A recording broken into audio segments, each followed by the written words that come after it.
Bye.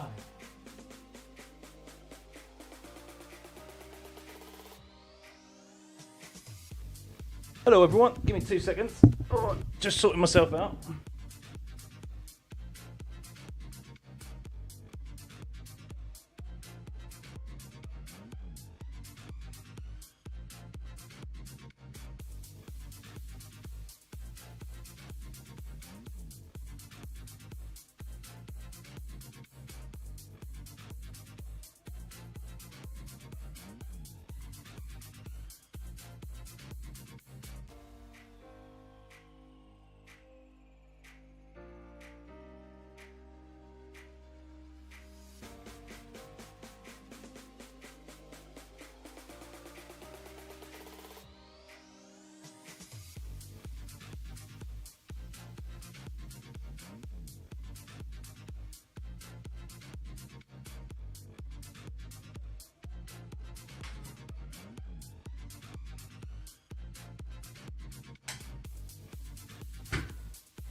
Oh. One last session, guys. One last session. One last session. Oh. What a day. What a wonderful day.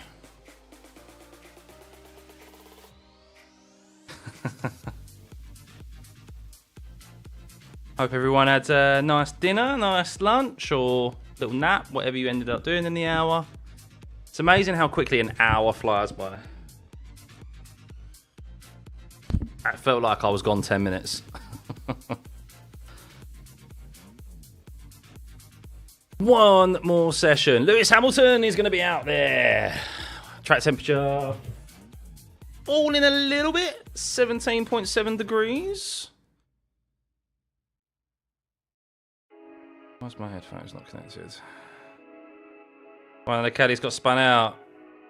I saw that one of my friends is saying like the Valkyrie is just really slow.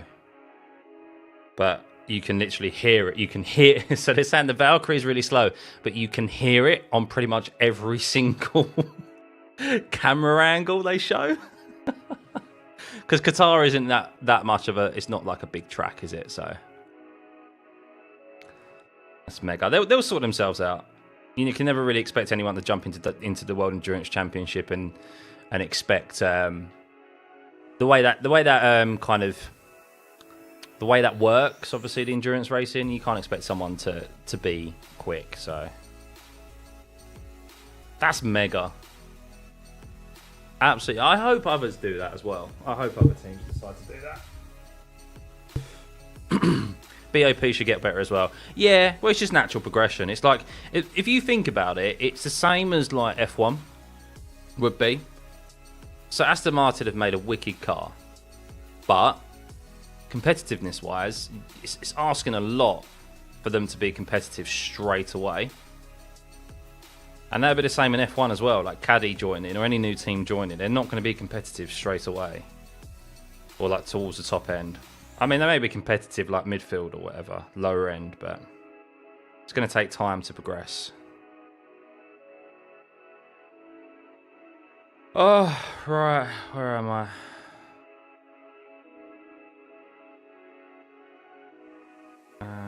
Just getting the coverage back up.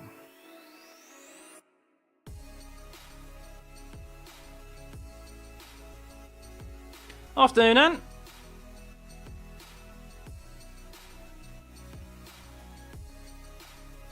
He was gonna sneak out.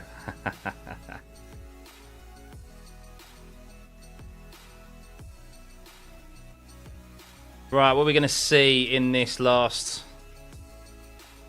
session of testing? What have the teams got in store for us? What are they going to do? Of course, Lewis Hamilton will be out in the car at some point. Are we going to see some long runs?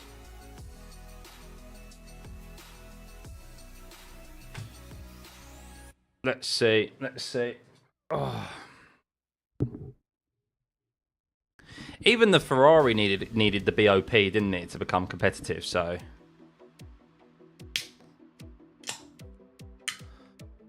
Oh.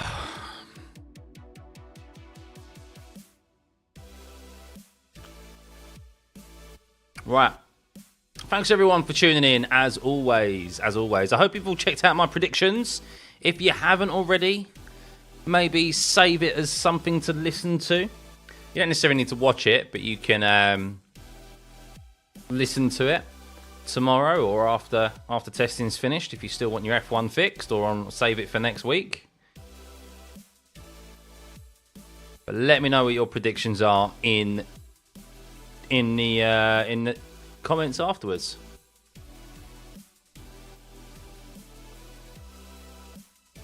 Apparently the door is flung open on track and blown off on the one of the Aston Martins on the 009.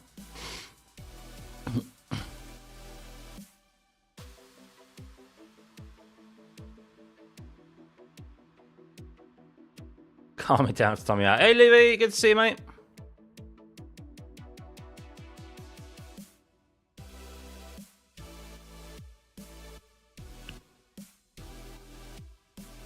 Right, let's see. What is there? Any info on? I need to go on the BBC. Is Lance Stroll on there? He is. Lance Stroll's on there. So Lance Stroll. There was only 17 drivers on there earlier, and now Lance Stroll is confirmed that he will be driving later on. Oh, this afternoon. So yeah, this afternoon is Piastri, Hamilton, Russell, Verstappen, Tsunoda, Gasly, Albon, Stroll, Ocon and Hulkenberg. So yes, basically, have you heard, there's been a bit of a story that's come out that Suzuki Tsunoda has switched or changed his management team now. Let's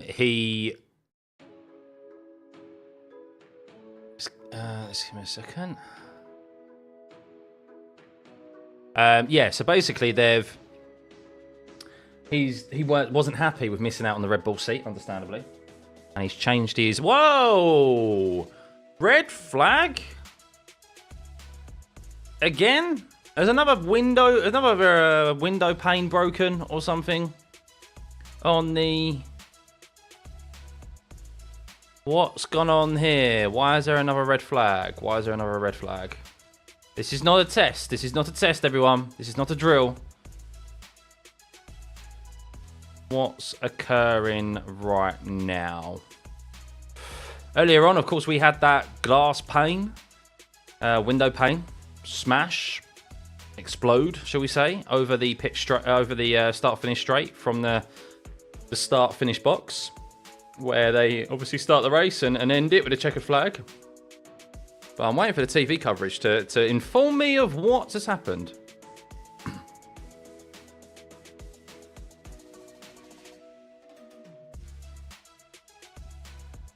TV coverage, they're not entirely sure. Why? It's been a weird couple of days, isn't it? For red flags and stuff like that. We've had the power cut, we've had rain.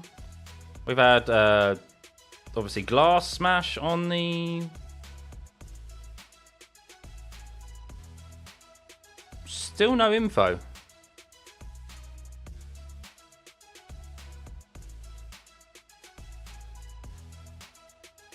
It's definitely not a test because they do that in the last 5 minutes, so. It's probably because the Valkyrie is so loud it's breaking windows in Bahrain. All the way from Qatar.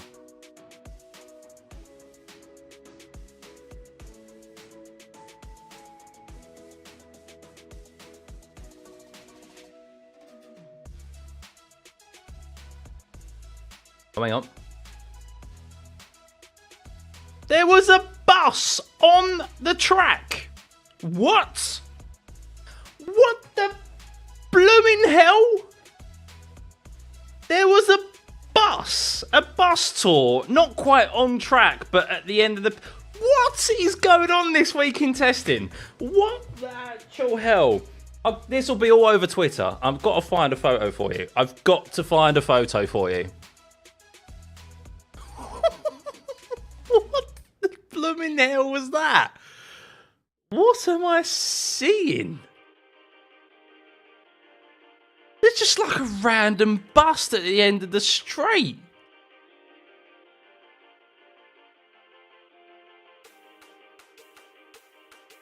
I've got to find this for you.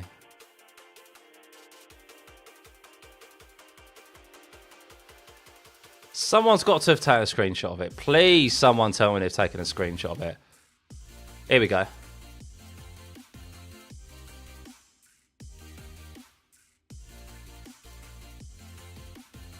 Like, that's a corner there. That's a corner where you can see the blue curbing. And that's a bus. It's the Sauber. What the actual hell? So we've had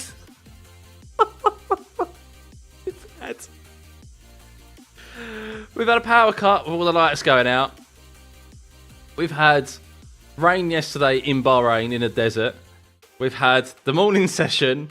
The morning session we've had the start finish straight. Hut's window broke and smashed all over the circuit. And now we've just had a bus. What a weird week at Bahrain. Isn't it? Is it a mystery tour? No. Oh my god, that was not... When I was expecting them to... They zoomed in on it, I was like, oh, what are they about to show? I was like, what is it? And then it's just a bus just slowly came into view. Like, what?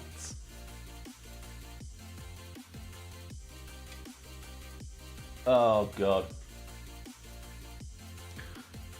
Oh, well, Lewis Hamilton is out on track, ladies and gentlemen, on a set of 9 lap-old mediums. Will he go for performance runs again, or will he do some long runs this afternoon like Charles Leclerc did? We'll see. Some race sims.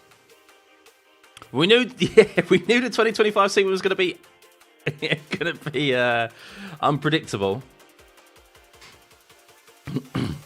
Immerse in the experience. Yeah, it's like those bus tours they do at Fuji, isn't it, with the World Endurance Championship? They do the on-track bus experience. So we have speed data now. Wow. I know. I don't know why I didn't include this from day one, to be honest with you. But yeah, hello guys. Welcome. Jacob, is the Red Bull looking okay?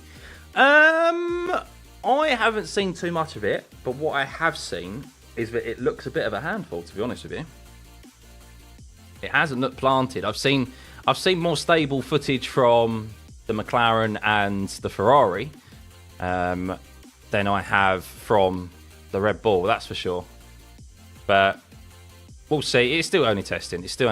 But yeah, I don't particularly...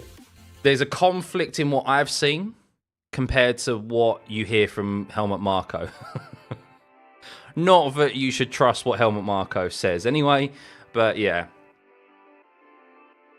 He is not very reliable source, but McLaren looks more on rails, but you can't really read into testing. No, but the McLaren has also not looked like comfortable 100% earlier. They in turn 4, Lando was really struggling this morning. So McLaren still looking fastest on the long runs. Just have a look from what I saw earlier.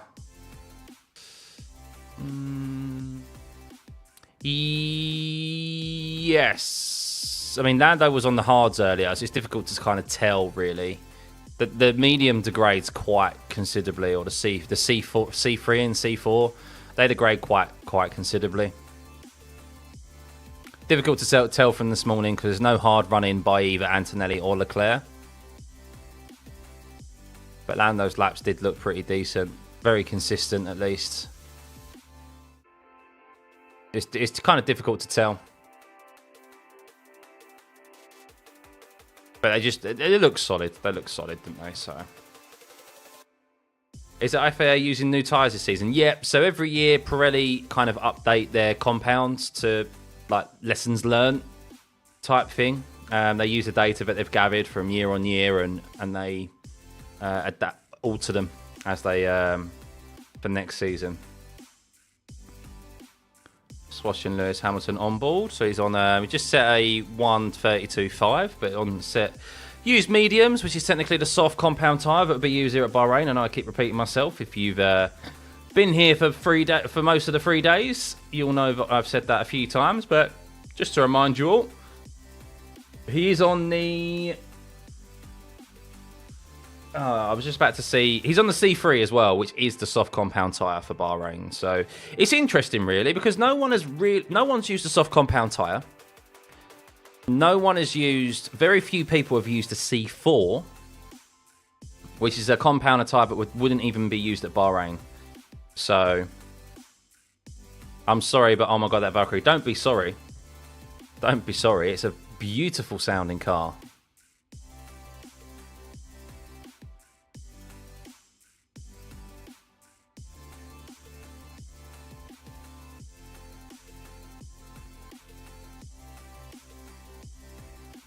It's not even so much the look of it, it's just the sound of it. Stunning. Sorry. Do feel like I'm coming down with something. You wouldn't want to put a C1, C4. I get ya. I get ya.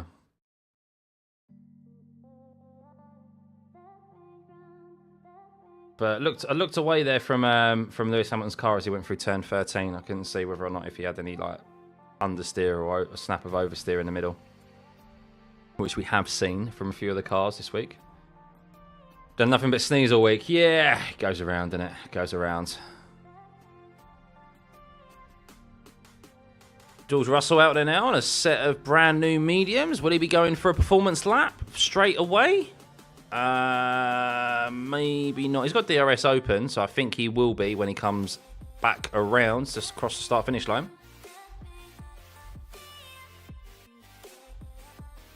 But the track temperature and the air temperature is starting to decrease, guys. So 28.4 degrees Celsius now. The end of the PAM session, the track temperature was around 31 degrees, 30 degrees, pushing that. So yeah, it's definitely come down a couple of degrees now. So it should improve the lap times as we go on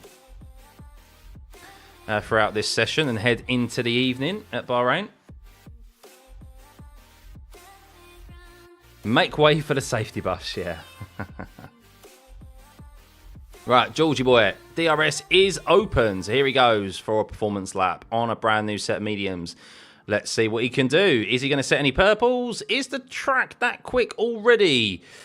I'd be a bit surprised if he's able to, unless they... I mean, it is possible for them to set quicker lap times in these conditions than what's already been set. If they were to turn up the engine modes and the fuel reduce the fuel loads. 29.3 for Russell. That's only a tenth off of Norris, who had the fastest first sector. So fifth for him in the first sector, Russell. So he's setting good pace here right now on his first time lap of the afternoon. Lewis also doing a push lap on these used mediums as well. He had the RS open, a 29.6 for him. But that 29.6 is down in 14th. Quite a considerable way off of the lap time of Lando in the first sector. 39.7 in the seconds for Lewis. That's a 13. That's 13th for him. How about George? 39.4, only 11th fastest for him. So, wow, that's 8 tenths off of Antonelli, who has the fastest middle sector. Woo.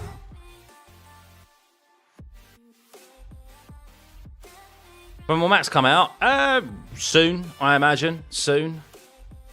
He is due to be out on track today. So, Russell up into P8.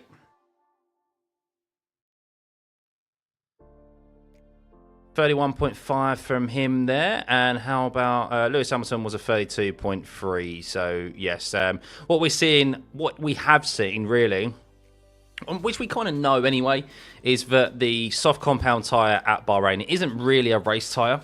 So these teams are obviously using it just to gather data because it is a compound that will be used elsewhere. But yeah, the tyre has been degrading quite quickly. Also, something to note this year as well that I've learned is that as we mentioned, Pirelli update their compounds every year and the structure of them.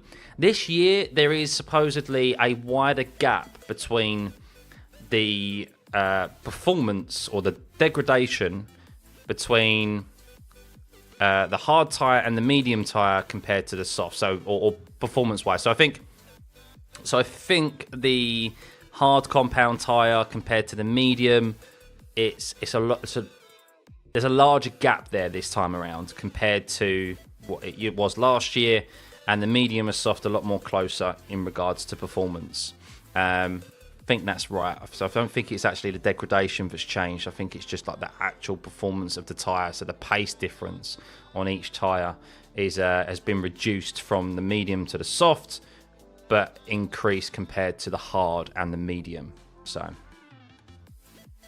Perez was driving that bus. Hey, Dusko.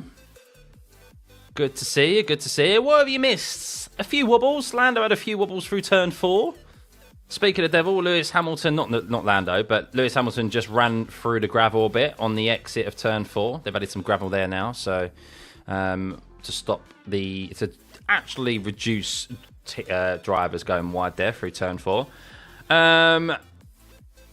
Nothing else really kind of to note. The morning session was a lot hotter than it was the last 2 days, so we didn't really see any improvements on times from what we've seen on Wednesday and Thursday.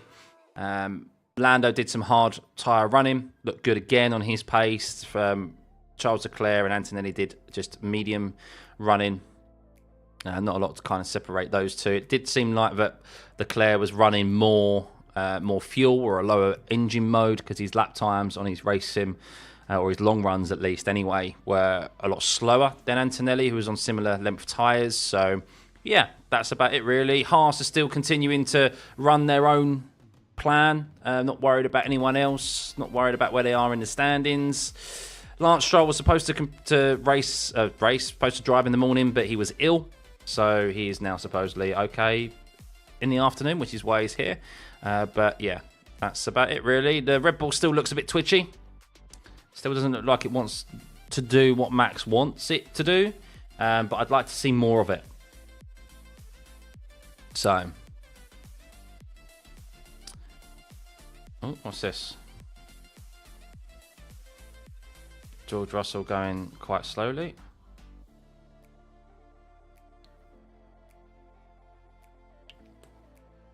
Oh. George sped up as Lewis was coming across.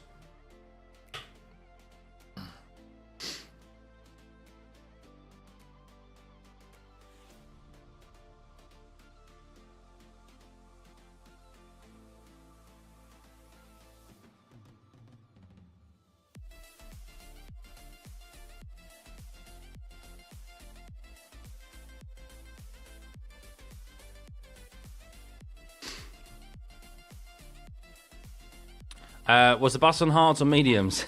We don't know. We don't know. You heard Ferrari don't have so much downforce.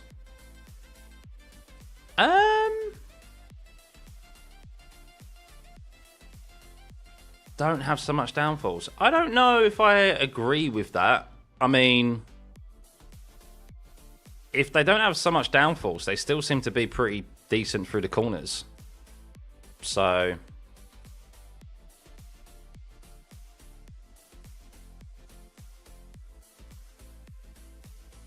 I'd understand if they were sliding around a lot and were struggling through the corners. You could say, well, yeah, obviously they need more downforce, but seem to be okay from what I've seen, unless I've missed something. Can you do as many laps as you want? Yes, you can.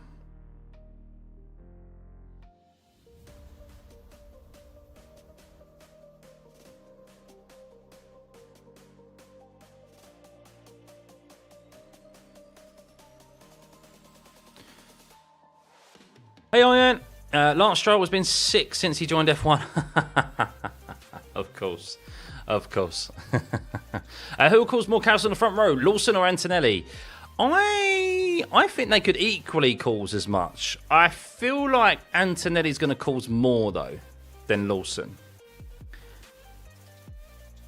I just think Antonelli's just going to really rile some drivers up. Because he's aggressive, he's quick, of course. Not to say Lawson won't as well.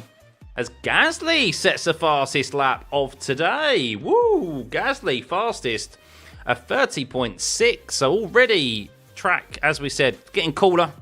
Now 28-degree track temperature. It's getting cooler and cooler by the minute.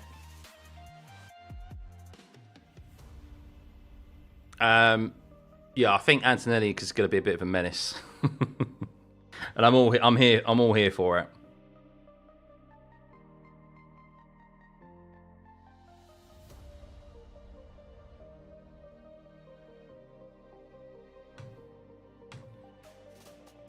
Can't judge if a car is fast on a testing day, guys. They run all the engine maps to check the efficiency. Yeah, they never run anything peak performance. It's still interesting to see their performance runs, though, and just see where they can go. So, oh, Hulkenberg out now. Still no Max. Hamilton's back in the pits. Maybe he'll stick on some new mediums. Kimi is light and small. Something F1 teams always want. Yeah. Yeah, exactly. Well, it also helps if you can drive fast, which he can. Did I say that Stroll was actually sleeping early in the morning and decided not to show up? Yeah, you did. But he seems to be here now. Yeah, he's still yet to get out there. Stroll and Piastri. I mean, we know McLaren don't get out there and in a rush. I mean, it's half an hour into this session nearly, and they still haven't got out there and done any laps. So. Who was the last successful Canadian F1 driver? Wasn't it Jacques Villeneuve? Wasn't he? Is he Canadian? Isn't he?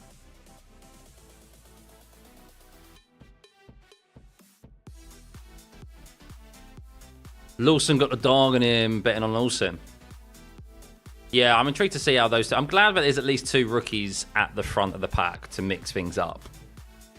But it's going to be intriguing.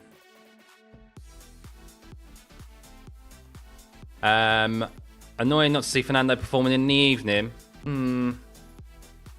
Interesting early session from Fernando again as well. He hasn't done more than 50 laps in a session, I don't think. Did he do any more yesterday? I'm not sure if he did. Yeah, if you want to see the speed trap... Oh, Jesus. Speed traps, here we go. So, these are the speed traps here. Well, you can see... Bortoletto's was in a slipstream. He was behind Alex Albon. But I think what's quite telling is that in particular at the speed trap line, you can see that Lando Norris, just there on your screen, it cuts off the bottom 4, sorry. But you can see Lando Norris was 311 kilometers an hour. So quite considerably down on the rest of those ahead of him. I think the speed trap's like down here towards the end of the start-finish straight. And still setting some decent laps, so still plenty in the tank. Plenty in the back pocket, shall we say, for McLaren in regards to their top speed. Antonelli, quite quick across the board. Who else there? Hamilton, obviously just getting up to speed at the moment. 312 miles per hour for him. Wasn't your Danny yesterday? No, I probably shouldn't have done it, to be fair, Jordan. I was so tired. I just thought, maybe I'll get some content out of it, but yeah, didn't really. I dropped it twice of my own accord, which was just like, okay. So I wasn't too disheartened, to be fair. Yeah, I missed the Super Formula fixed race last night, so I jumped into the SFL race, but yeah, it didn't go too well. No, it doesn't, Mr. D. Engine units for this, well, I think so anyway. I think we got it confirmed with you guys yesterday. We are, they don't have sorry, right, let's spit it out again. Let's start that sentence again. Shall I start over? I'll start over. No, Mr. D. From what we discovered yesterday and discussed in chat is that the allocations for power units and battery units aren't towards your allocation for the year. There we go. That was better. Was wild to catch me in there, yeah. I did try to qualify as well, but I failed miserably there as well.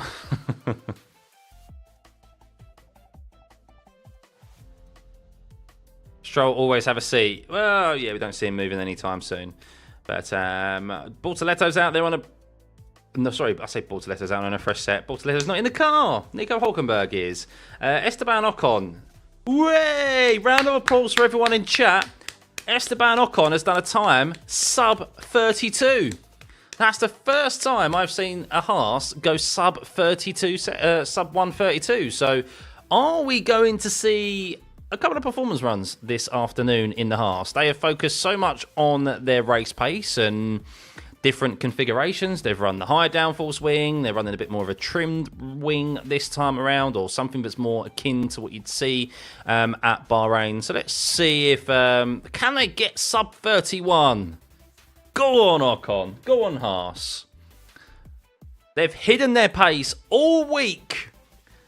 All this talk about Sainz and Williams and Lewis Hamilton and Ferrari and amazing race sims from Lando Norris. Esteban Ocon's just going to come in this afternoon and set a 127, isn't he? And everyone's going to be like, oh my God, Haas F1. Gasly on the flyer. Where is he? Yeah, he's just improved again. A 30.459. Fastest in the last sector again from Pierre Gasly. What's interestingly enough is that Pierre Gasly is not in the top 5. He's in the top 5 in the speed trap for Sector 1, but he's not in the top 10 for Sector 2. He's just in the top 10 at the finish line, and he's 8th in the speed trap. So, of course, all the other teams have got considerable amount more pace in hand. But yeah, not overall amazingly top speeds from Pierre Gasly at the moment. Yeah, setting some decent laps. So, 30.4. That track temperature just crept up a couple of decimal points. 28.5 degrees now. Right, air temperature is 17.5. That's only going to come down. So, just said it regarding the engine upgrades, Haas and Ferrari. Must be fuel load instead of engine mode. Yeah.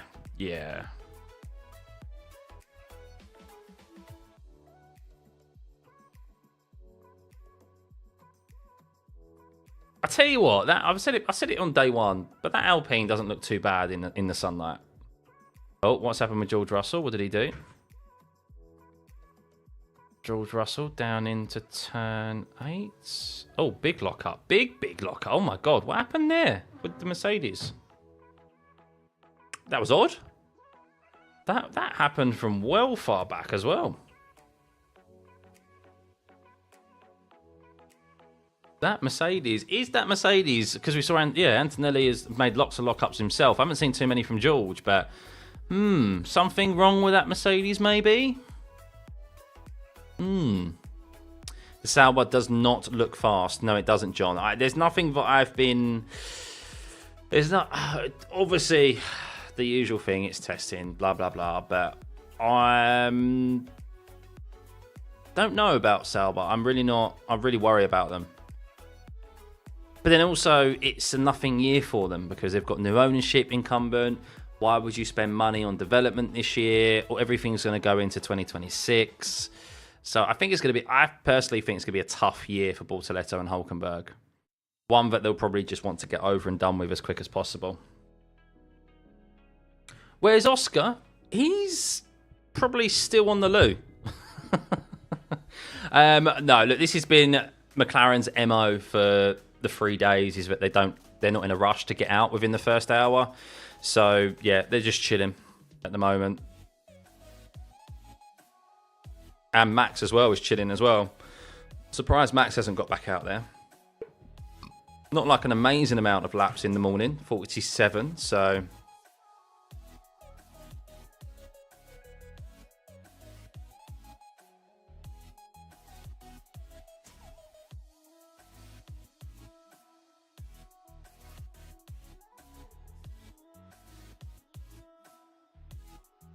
the fact that they aren't makes me get a sense of confidence from them. What, McLaren? Yeah. Yeah, Max and Oscar aren't on the graphics yet. Neither is Stroll. Sorry, Stroll is there. Apologies, I'll take that back. Stroll is out on track. So yeah, once they come out of the garage, they'll be out there. But Lewis Hamilton's been in the pits for a little while as well, hasn't he? I thought he wouldn't spend too much time after that first initial short run in the pits, but maybe they're making some changes to that Ferrari. Can a team run both cars at once? No, one car at one time for one session. Yeah. I guess it kind of makes sense, to be fair, because it doesn't clog up the track. If you have all 20 cars out there at the same time, that's the teams won't actually be able to get any kind of like relevant data. They wouldn't be able to do like those slow laps for the constant speed laps for the wind tunnel lineup and stuff. So yeah, 10 cars is the right thing to do, or one car per team. Is the camera on top of the cars compulsory? Will they be forced to retire the car if it is damaged during the race? It is compulsory for it to be there. I don't think they would be... I don't think that's kind of ever really happened, that the top of the car has been damaged. The thing is that bit on top goes into the design of the aero as well, so they'd probably actually lose some element of performance if that disappears.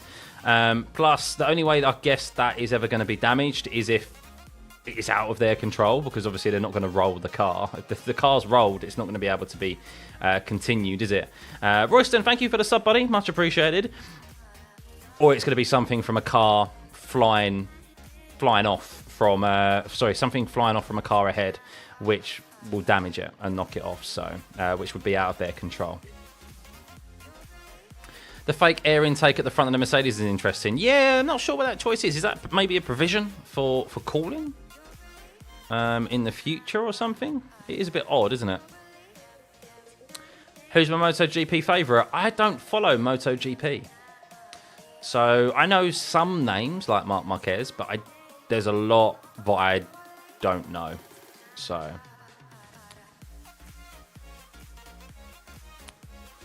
in a way, though, one car on track at once, but can run two cars, have one car doing high downforce spec while he's out, put the LDF on the other, and just alternate. Yeah, I think it's just... I think the reason they do it, though, like I said, it's just space on track.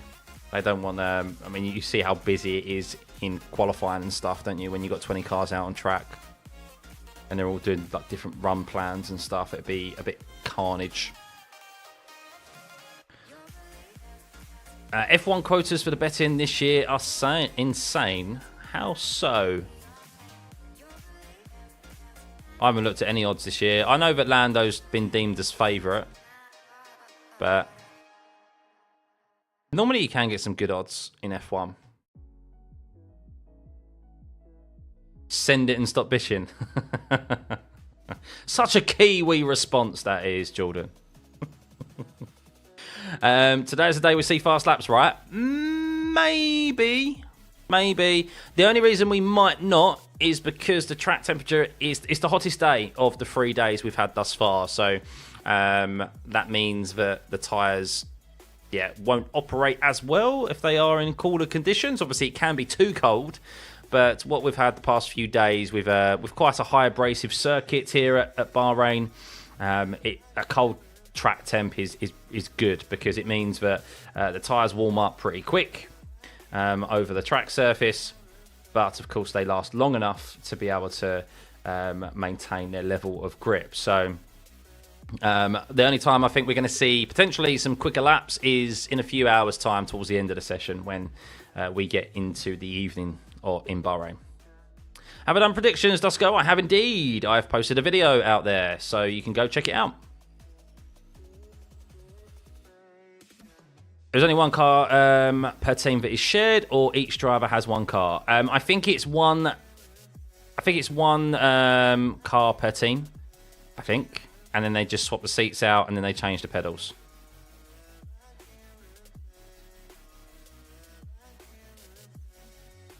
The throttle pedals are molded to their feet shape. Yeah, but that can all be swapped out though, can't it? They can swap out pedals and change the positions. So of those, it's all very quick enough for them to do.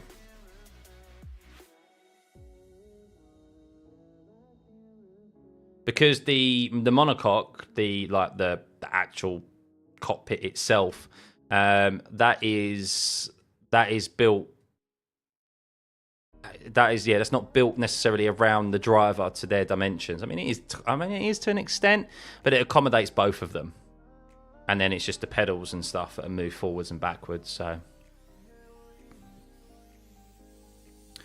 we'll probably get a quicker lap time from Lewis at some point. Yeah, I mean, he's out on, well, there we go. Speaking of devil, he's out there now, and he is on a fresh set of mediums. So, yeah, performance lap incoming, guys, I think. Let's have a look.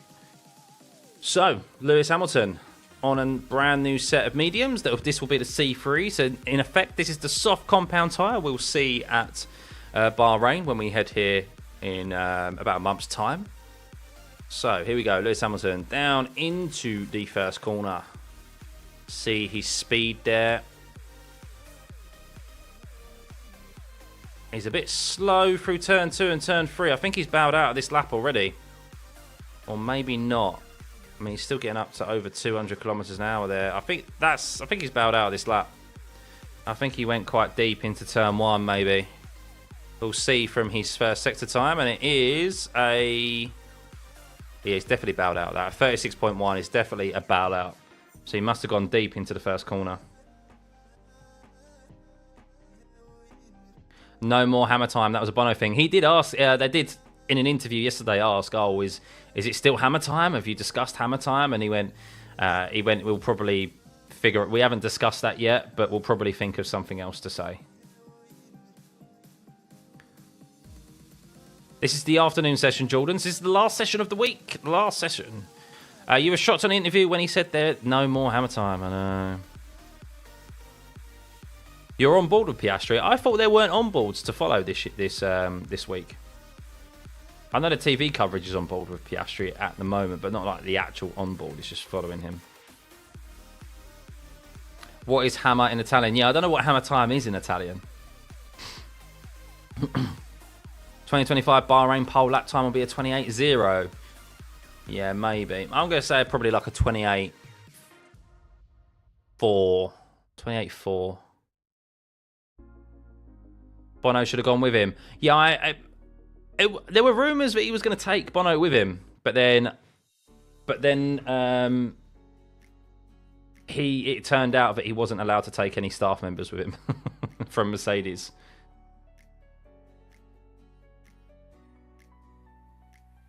And Bono's been, I think, promoted within Mercedes as well, hasn't he? So I don't think he's the engineer of Antonelli now. I think he's like head performance, like he's been promoted basically, like head of department or something.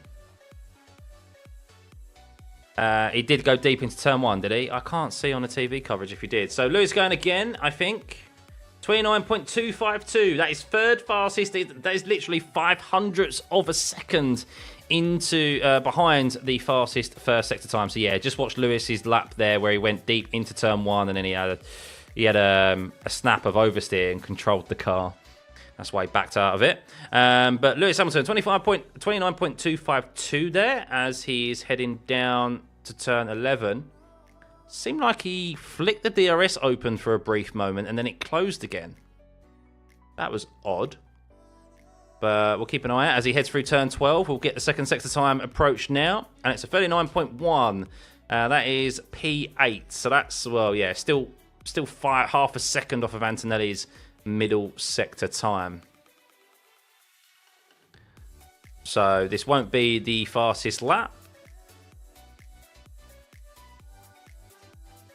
We're on board with him now. Right, let's have a look. Oh, missed the apex. He was quite wide. So he only goes P7. He was quite wide into turn 8 there. How about down into turn 10? Pick the apex nice. Yeah, he didn't press the DRS didn't flick open properly for him. I thought that.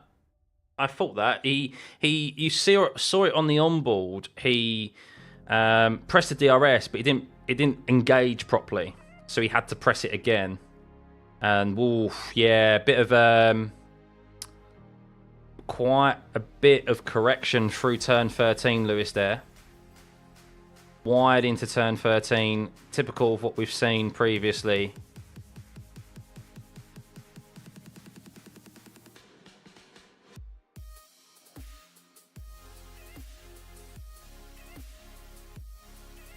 Not good at the moment. Not looking as good as it did yesterday. Not as good as it looked yesterday for Lewis Hamilton on that flying lap. So, changes to be made, I think. My TV coverage is goofed. My TV coverage is behind. It's on a delay. So. No, Lawson ran all day yesterday.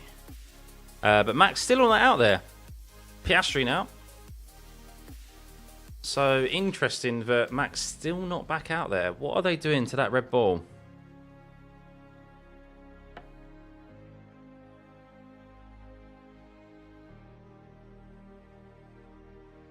Setup change again for Lewis? Yeah, probably. Different track conditions today, different wind direction, more wind speed today as well. So, yeah, all of that for the teams to contend with. I think it's just refreshing to see Lewis actually happy and excited. I noticed he's even wearing team merch instead of his stuff.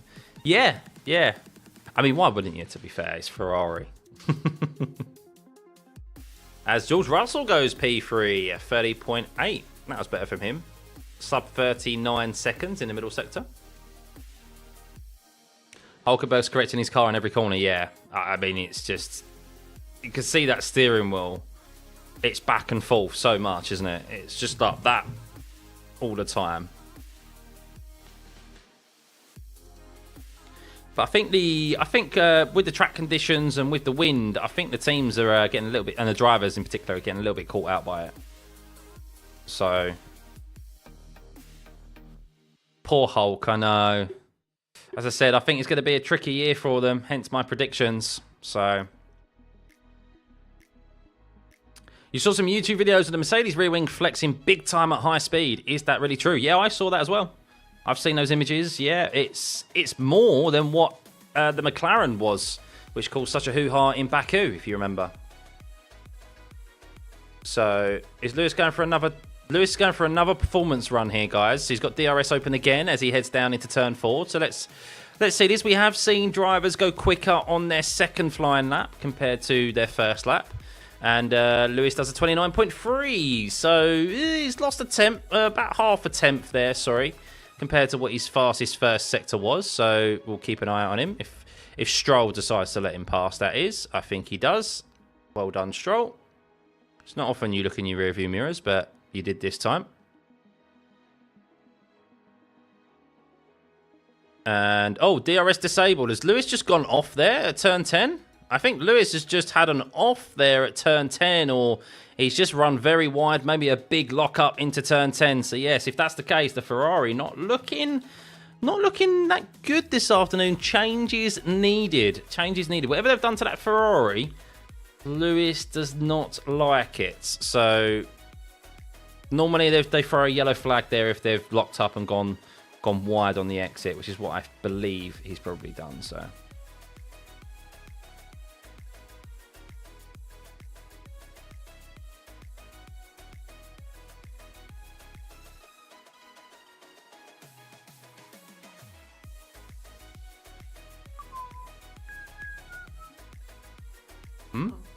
what?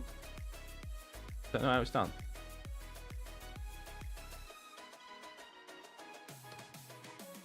Done? Hello in your big coat. You off? No worries. Mercedes looking good in hot temps still. Yeah, not bad, not bad. Yeah, he went wide through turn 11. Through turn 10. He just went wide, so... Is he in the pit? Yeah, Hamilton's in the pit, so understandable. He needs to make changes to that Ferrari. Not a fan of good drivers giving up their seats to join lower tier teams. It seems a waste of talent. Yeah, I'm not a fan of that. Sorry, you mean good drivers going to low teams, as in like Science? I mean, that's often not the case, but I am not a fan. Sorry, what I interpreted that as, I'm not a fan of drivers who are experienced, who kind of had their opportunity in a top team. They've not taken that opportunity, and then they go down to a team lower in the grid. I don't like that. I think you've had your opportunity in a top team. You weren't good enough. It may be harsh, but bugger off. bugger off. Especially when they've been there for years and years. Gasly, Albon, very different because they were only there for a short time. But Bottas is an example. I know people will hate me for this, but Bottas, Perez, like, you've had your opportunity. You've been in F1 for like nearly a decade. You've had your opportunity. You've worked in the mid. You started in the midfield team. You got to a top team. You weren't good enough. Make space for the youngsters now. Bring through young, hungry, younger drivers. That's just my opinion. I know some people have an affinity as Gasly's going fastest again. He's gone purple in the first sector. I did say earlier on this morning that Alpine are in an active selling position right now. They're going for an active sale of the team. So Gasly at the top of the timing sheets in the Alpine is a good selling point, isn't it? It's a good way to add a few more million onto the buying price or the asking price, isn't it? I'm so cynical. I'm so cynical, aren't I?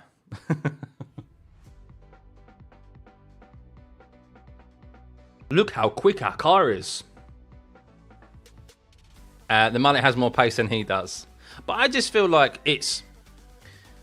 I just think if you've had an opportunity, as Gasly goes fastest in the middle sector as well, is this going to be a sub 30 from Pierre Gasly? I think it is. Oh, close, a 30.2. He was actually really slow in the last sector.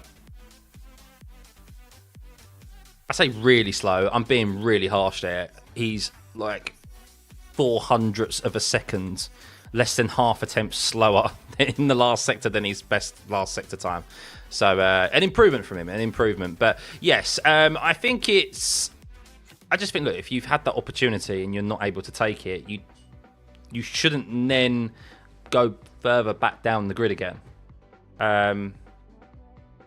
Like, these teams should take the opportunity to take on youngsters. Like, they all have junior programs. That's what they should do. But anywho. Lewis Stafford to be in a Ferrari is going too fast when he'll go. He's going fast when it's 2-time. Gasly's usually often the most underrated driver. Yeah, I really rate Gasly. I think he's really good. I do. I think he's really improved since he left Red Bull, and I expect him. With my predictions, I had him finishing 10th. I think I had him finishing 10th. Yeah. So I think he'll be up there. Just depends on whether or not if that Renault engine's going to last, because it likes to blow up a few times throughout the season, doesn't it? Always whenever he's in a good position as well. Absolutely marvellous statement. Well, that's what you come here for, Jordan. Can we get the radio messages up? They're not available. They're not available. So no radio messages for us to show, Georgian. I have looked. Do you think the sponsors are paying for Zhou to get the Ferrari seat? Yes, they're paying for his reserve seat. Yeah. Oh.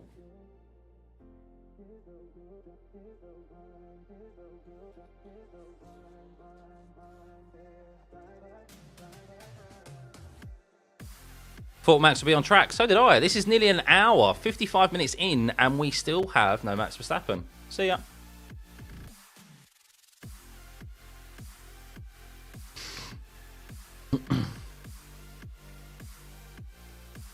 Oh my God. Nico Hulkenberg and George Russell nearly made contact into turn 10. That was close. Max is probably busy on iRacing.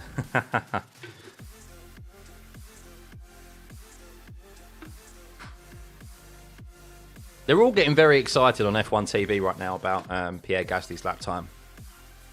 Don't get me wrong, I got excited because it's always good to see a purple lap, but come on. Come on. It's no Carlos Sainz's lap, is it?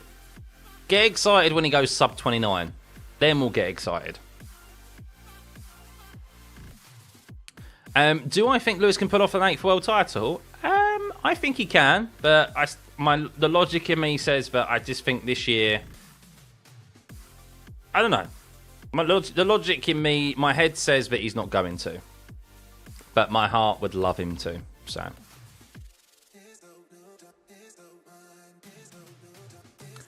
Second time Hulkenberg has almost been in a crash with Lando, now with Russell. Did he have one with Lando? No, it was Piastri yesterday. But to be fair, that was Piastri. Piastri, I don't know why he just went straight on into Hulkenberg. Hulkenberg left him more than plenty room.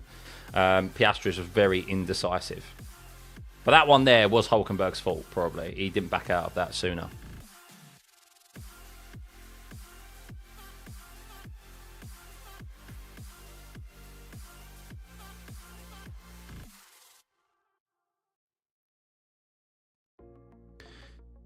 You just got really tired all of a sudden. Go get some sleep. Go get some sleep. 3rd of March, Jordan. 3rd of March is what I think. That's correct. So what's that? What day is that? Monday. I think it's Monday it's out. I could be wrong. But yeah, I think I saw first week of March. Lewis making setup changes right now. Oh yeah, need to. That Ferrari did not look comfortable at all. Looked a pretty big handful. What are they doing at Max Verstappen? What are they doing in the Red Bull garage? Is it the 1st of March? What day is that? What day is the 1st of March? Tomorrow. Is it tomorrow it comes out? Let me have a check. I could be wrong. I know it was March. I thought I saw the 3rd of March. Drive to Survive.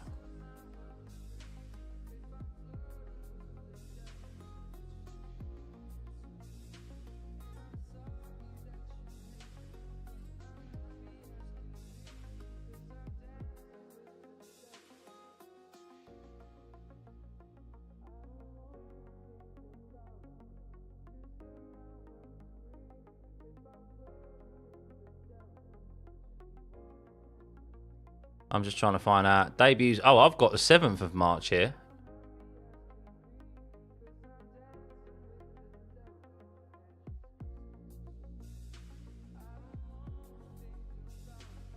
Seventh of March.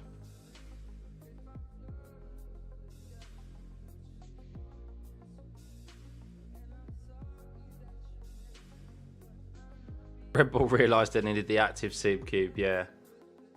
Russell's out there on the lap right now. Let's have a look at his first sector time. Oh, that's the first sub 29 first sector time we have seen from anyone today. That's 3 attempts quicker than Pierre Gasly. So Russell is going for it. And to be fair, track temperature's just dropped a couple of degrees. It's now 26.7, down from what was it, 28.5 not too long ago. So Russell going for a fast lap here. We'll see what he does. But yeah, track is now getting a bit more grit as the temperatures are cooling. And a 38.607. So he is about half a tenth off of Gasly's second sector time. So not quite the fastest in the middle sector. Only 2 more corners for him to navigate through. And then all the way to the finish line. Where is he going to go? He's definitely 3 tenths up as it currently stands. And he goes 2 tenths up in the end. So lost a tenth in... Overall, he lost half a tenth in the second and third sector to Pierre Gasly. And he, of course, had a mega first sector. So a 30 flat for George Russell. Not bad. Not bad. Mercedes hitting that narrow window. They do look like they're better in... I say better in all conditions. I mean, it's a bit tricky to understand. So, I mean, it's not quite that much hotter than what we saw over the past few days. But right, guys, back in a second. Quick loo break, and then we're going to have Spanners join us from the Missed Apex crew.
Oh, Jesus. So, Max Verstappen update, everyone. They have made, I'm hearing, considerable setup changes to that car. They've had the floor off of it. They've changed the ride height. Max is nowhere to be seen near that car at the moment, and that is why they are not out on track at the moment. So very, very big changes happening to that Red Bull, which is why they're still yet to do a single lap in this session. Over an hour completed now. Right.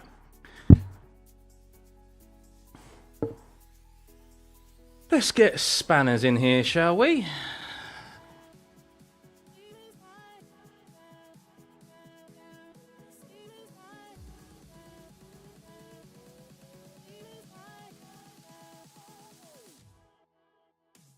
Where is he? I can't find him.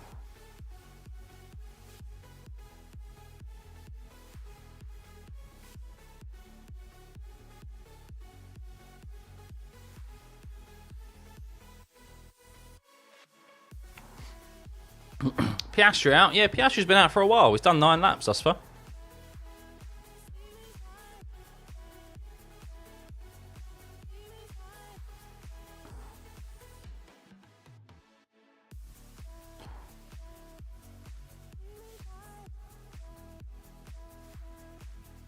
Is Hamilton back out there yet? No. Setup changes being made to Lewis as well.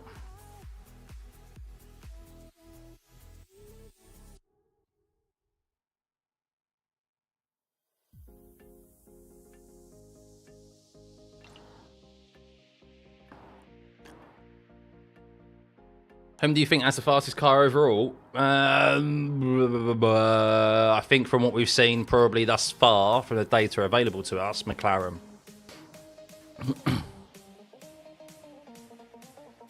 But there's so many caveats to that though.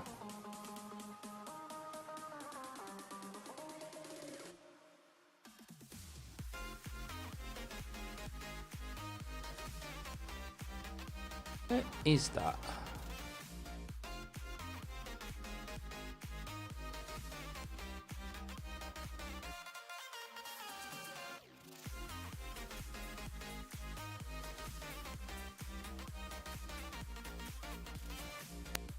Hello, hello.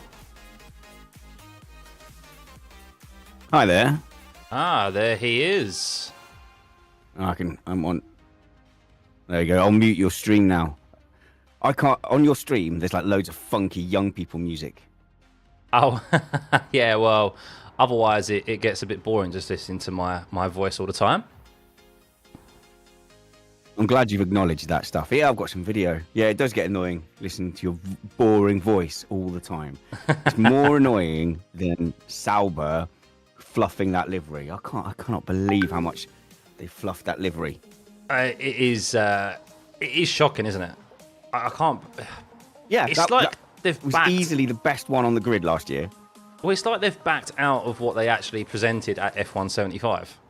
Like what happened to the whole mix of the black into the green, and then I'm trying to think of what ice cream it was as a kid that was like a slab of black and then green.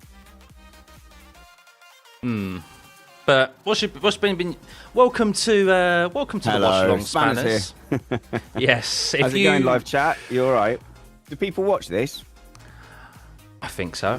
Yeah. So if you're unfamiliar with Spanners, he is the host of the popular Missed Apex podcast. So if you're not following him yet, link is in the description below.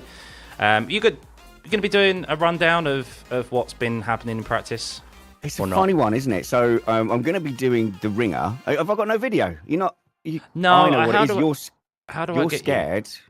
In OBS, you've just got to select a source or what display capture. You're scared because I've lost some weight. I'm now the best looking one on Missed Apex. Oh mate, honestly, I saw Brad's video and I was like, holy hell! When they say the camera head's 10 pounds, more like 20. You got done dirty then. I was eating chips. The opening shot, I'm there eating. And I'm like, I'm still too heavy to be seen eating publicly. But yeah, are we going to do a rundown? It's a difficult one. So the ringer F1 that I'm on with Meg Schuster as well, they dictate what happens there, and they've gone, yeah, we'll do a rundown at 5. And I think the other day I messaged Meg and said, "Now I'm not really sure what you're going to do with the testing rundown. You can just go into it with wild speculation, and I'm happy to do that here because I've got like what I reckon from looking at stuff. Yeah. But there hasn't been incidents. There hasn't been an explosion. There hasn't been a big news story. I think this time last year it was all about Lewis Hamilton to Ferrari, wasn't it? So we got about 18 shows out of that. Yeah, it's been difficult, isn't it? It's to kind of navigate your way through the data. I guess the talking point has been people kind of frothing at the mouth at Norris's race pace, but like from the sim yesterday. But as I've mentioned, there's so many caveats to that. We don't know engine modes, fuel modes. They was like offset in regards to the tyre compounds they were using at the time as well. So yeah. Also, they're not competing for a Bahrain Grand Prix. So exactly. You could have Mercedes and Ferrari out there going, we really need to lean more towards an Australia spec because we want to hit the ground running. Or they could be doing a combination of them because yesterday, my takeaway from the Ferrari, it's Lewis on screen now. I don't know how far behind I am, but I can start to ignore that white HP, Scott. Are you really? Are you really? You know how even the Caterham 2014 knows at some point that sort of started to look a little bit normal. You got used to it. I'm starting to get used to the Ferrari now. I'm not saying I'm just looking past it, to be honest. I'm just focusing on the yellow helmet.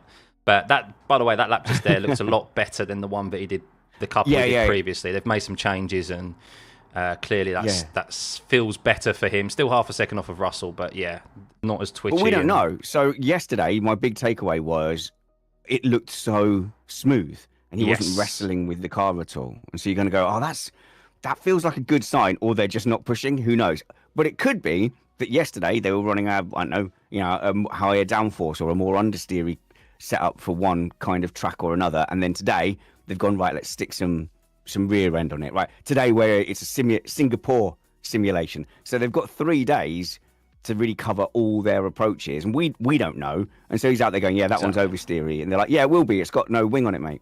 Yeah, that's the thing, and you don't know as well the approach they're taking into different sectors. They may be focusing on like the middle sector more than they are the first and second sector, which is more focused on top speed and like stopping power, etc. So yeah, there's so many variables to take into consideration. But the biggest that was the biggest takeaway, is that he just looked so much more comfortable, didn't he? Like it was more comfortable than anything that we'd seen in the Mercedes era. Oh, is that bouncing? Is that bouncing, Scott? Oh, do not be bouncing. I think that's just the Bahrain track surface, isn't it? Because it's not the smoothest.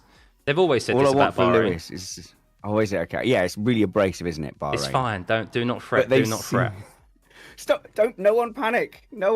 Okay, Taco Plane. Oh, that's a great username. I could do with a taco. I saw McLaren doing that. How do I get you on screen, Spanners? How do I get you on screen? So in OBS? If you're using OBS. Well, I'm using Streamlabs, but it's still OBS. Oh, okay. Well, yeah, you basically have to add a display capture and then pick which monitor I'm on, and then you can do it. Corpeel is just going, who are you? And you could take that either way, couldn't you? Who are you? Or like, who are you? So in 30 seconds, I'm Spanners, me and Stuffeyy do the Missed Apex podcast together. We do indeed. Oh, hello. I'm live, my love. I'm live on Stuffey's stream. My wife just got home. So we do Missed Apex podcast together. I'm also on the Spotify, on the Ringer F1 podcast, and I'm on Cambridge Radio, Cambridge 105 on your dial. You can find that if you're into science and Cambridge science. And I used to be a BBC local presenter as well. So a gardening host for 2 years. So that's me. I basically make a living doing chats. So who are you, Cal Peel? Huh? Who are you?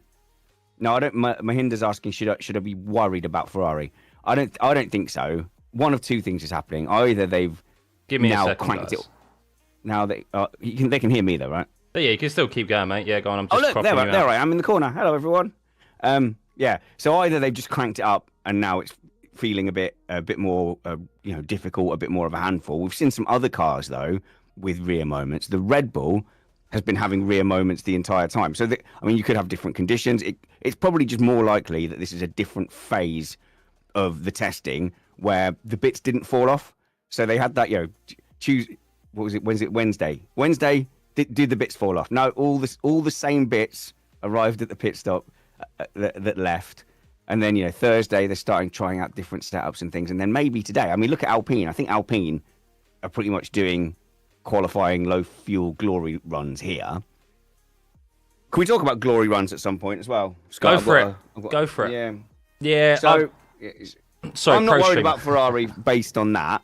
Do you know what I'm a little bit worried about is that Leclerc looks a bit more comfortable in general, which is understandable. That's understandable. I just did my predictions for the season, and I've put Lewis third behind Charles in second, because logic says that this is Charles's fifth, sixth year in Ferrari. Yeah.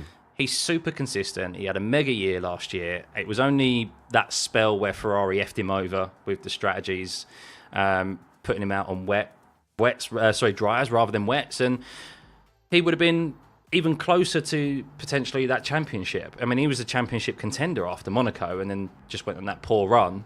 It's a tall order for Lewis to go in there in that first season and beat Charles, I think, considering how good Charles actually is. He's no longer just that single lap pace, but he still can overdrive the car. It's still going to be interesting to see how that dynamic works between them.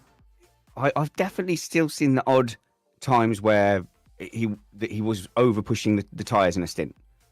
So you go, that's a weakness that we rarely see Hamilton do. We've seen Russell do it a lot, and we have seen Leclerc blow some races. And I think the races where Sainz was on top is when he'd done that, when he mismanaged the stint, pushed too hard. And I've heard him talking about that, so I don't think I'm making things up. But I love these kind of seasons where there's loads of driver changes. So whilst it's too simplistic to go, well, that driver beat that driver by that much, then he moved to that team, therefore we can conclude that the teammates of one driver, we can make a comparison, for example, between Albon and Hamilton, can't we? Yeah. In theory, we can make, because we've got that really recent link in. Obviously, some drivers will get on in some teams better than others, but I think it's a not entirely unuseful thing to do. So if Carlos Sainz goes to Williams and he's no better than Albon, you go, well, is that because he's having a shocker, because he was never as good as Albon, or Albon's way better than everybody thought?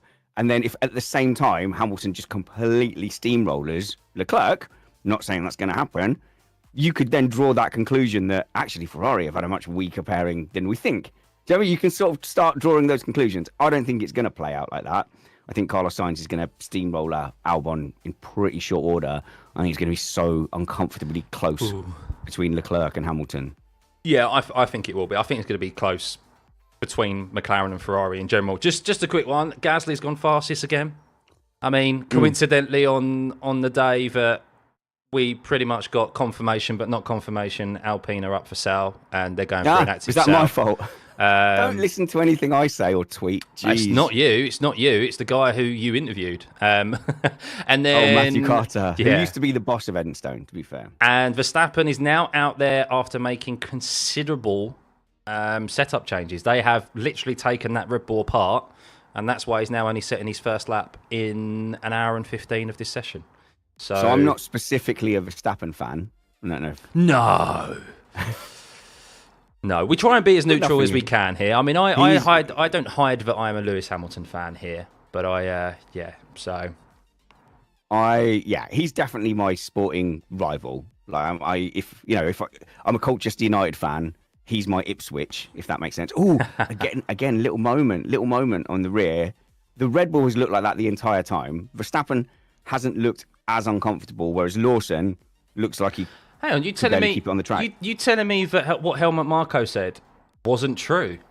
That he said the car is feeling much better than last year. Oh, is it? It's an evolution on last year, and Max feels super comfortable in the car compared to last year. Maybe they like that. Maybe if he's feeling the rear end going all over the place, he's like, "Yep, that's good. That's what I'm after." I mean, what do we know?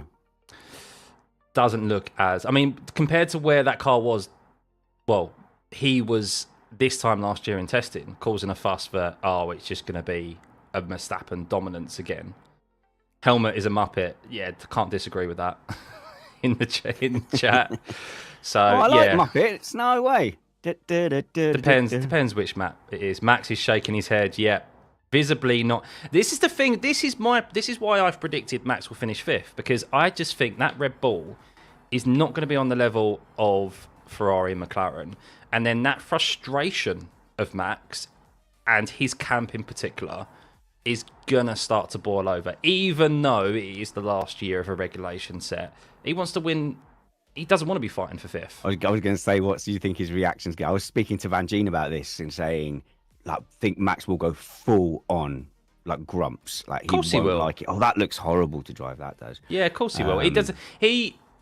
Oh my God, the snap! It just. Did you see that? Yeah. Yeah, it just won't do what he wants to do through turn 13. My clock is saying 2 hours, 43 and 33 seconds. Are you on my timing tower? Oh yeah, no. So the TV coverage is just slightly behind the data that I've got here. So you can reduce the data input, so it's almost like instant. But that's quite handy because I can see what happens on the data in the track map and then look at the TV coverage as a replay. But yeah, that Red Bull is. So Alan, hello live chat. This is a good little live chat you got here. Hi guys. We got a good crew. He's asking where in the UK is Spanners. I don't want to say. Don't want Scott coming round. Yeah, I've invited Scott over loads of times. Can't be bothered. I moved away now. That's the thing. I'm no longer an Essex boy. Yeah, you're in the southeast. I'm Essex. I'm in Colchester, which is sort of Essex, but not the Essex you've heard of. Not the Towie Essex. South London. South London? Sorry, not South London. Southeast. Do you know Towie? Alan may do or may not. Alan is from New South Wales in Australia. Oh, there's a yellow. Verstappen's off at turn 10. That means that he has gone off there. Oh, dear. Oh, that's great. You can tell me what to look for. So I'm on 42.20. Keep an eye out. So I will do. DRS open, coming down into turn. They've just spent over an hour changing that car. And now he's just, oh my God. I'm looking out for it. Yeah, I don't know where your TV coverage is, but he's in the middle sector at the moment on my TV coverage. Yeah, sector 1. But yeah, so I have just seen a big lock up there, little off. Yeah, he's not going to take it well. And if he's on his way out of the team as well, because we don't know, do we? We haven't. No. It's all rumor mills and stuff. Yeah, we could see like Vettel in 2014 when he just wasn't happy with the car, and it was. Did you just say that? Sorry. No, sorry. I didn't just say it. I said it when I was just talking about my predictions about Max Verstappen. I said I can see that happening.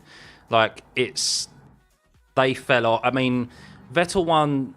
I guess the only difference in Vettel's career at that point compared to Max's is that there wasn't that last year of the current regs for him to be involved in, because he won those 4 years and then they went straight into the new regs, and that was when they were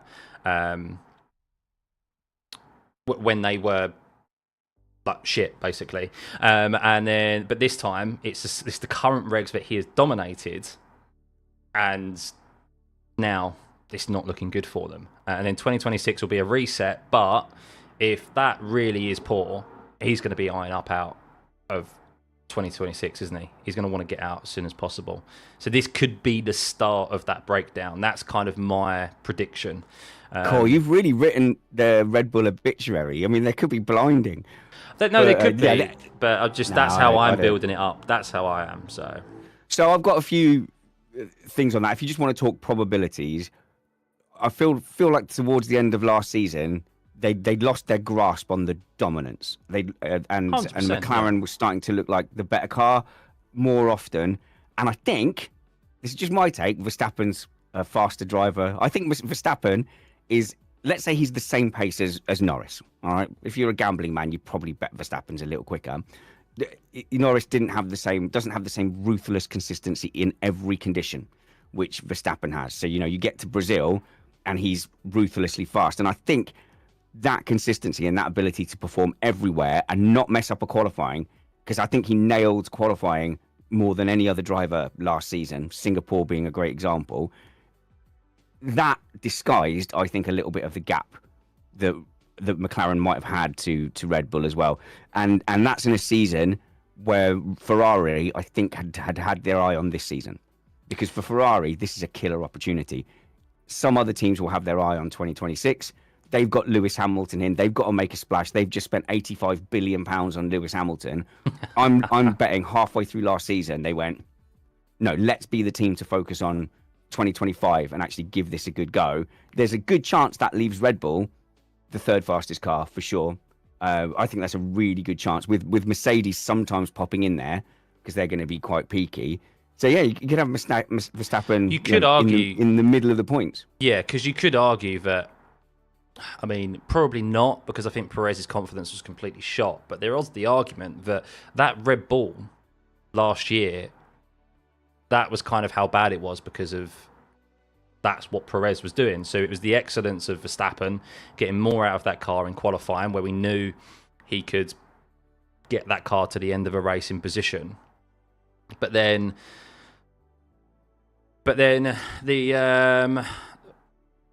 Perez, obviously, his confidence was shot. But even when he was performing well, he was finishing in like ninth or 8th, and that was really where the car was. Potentially, it was the 4th fastest car last year for the majority of the year.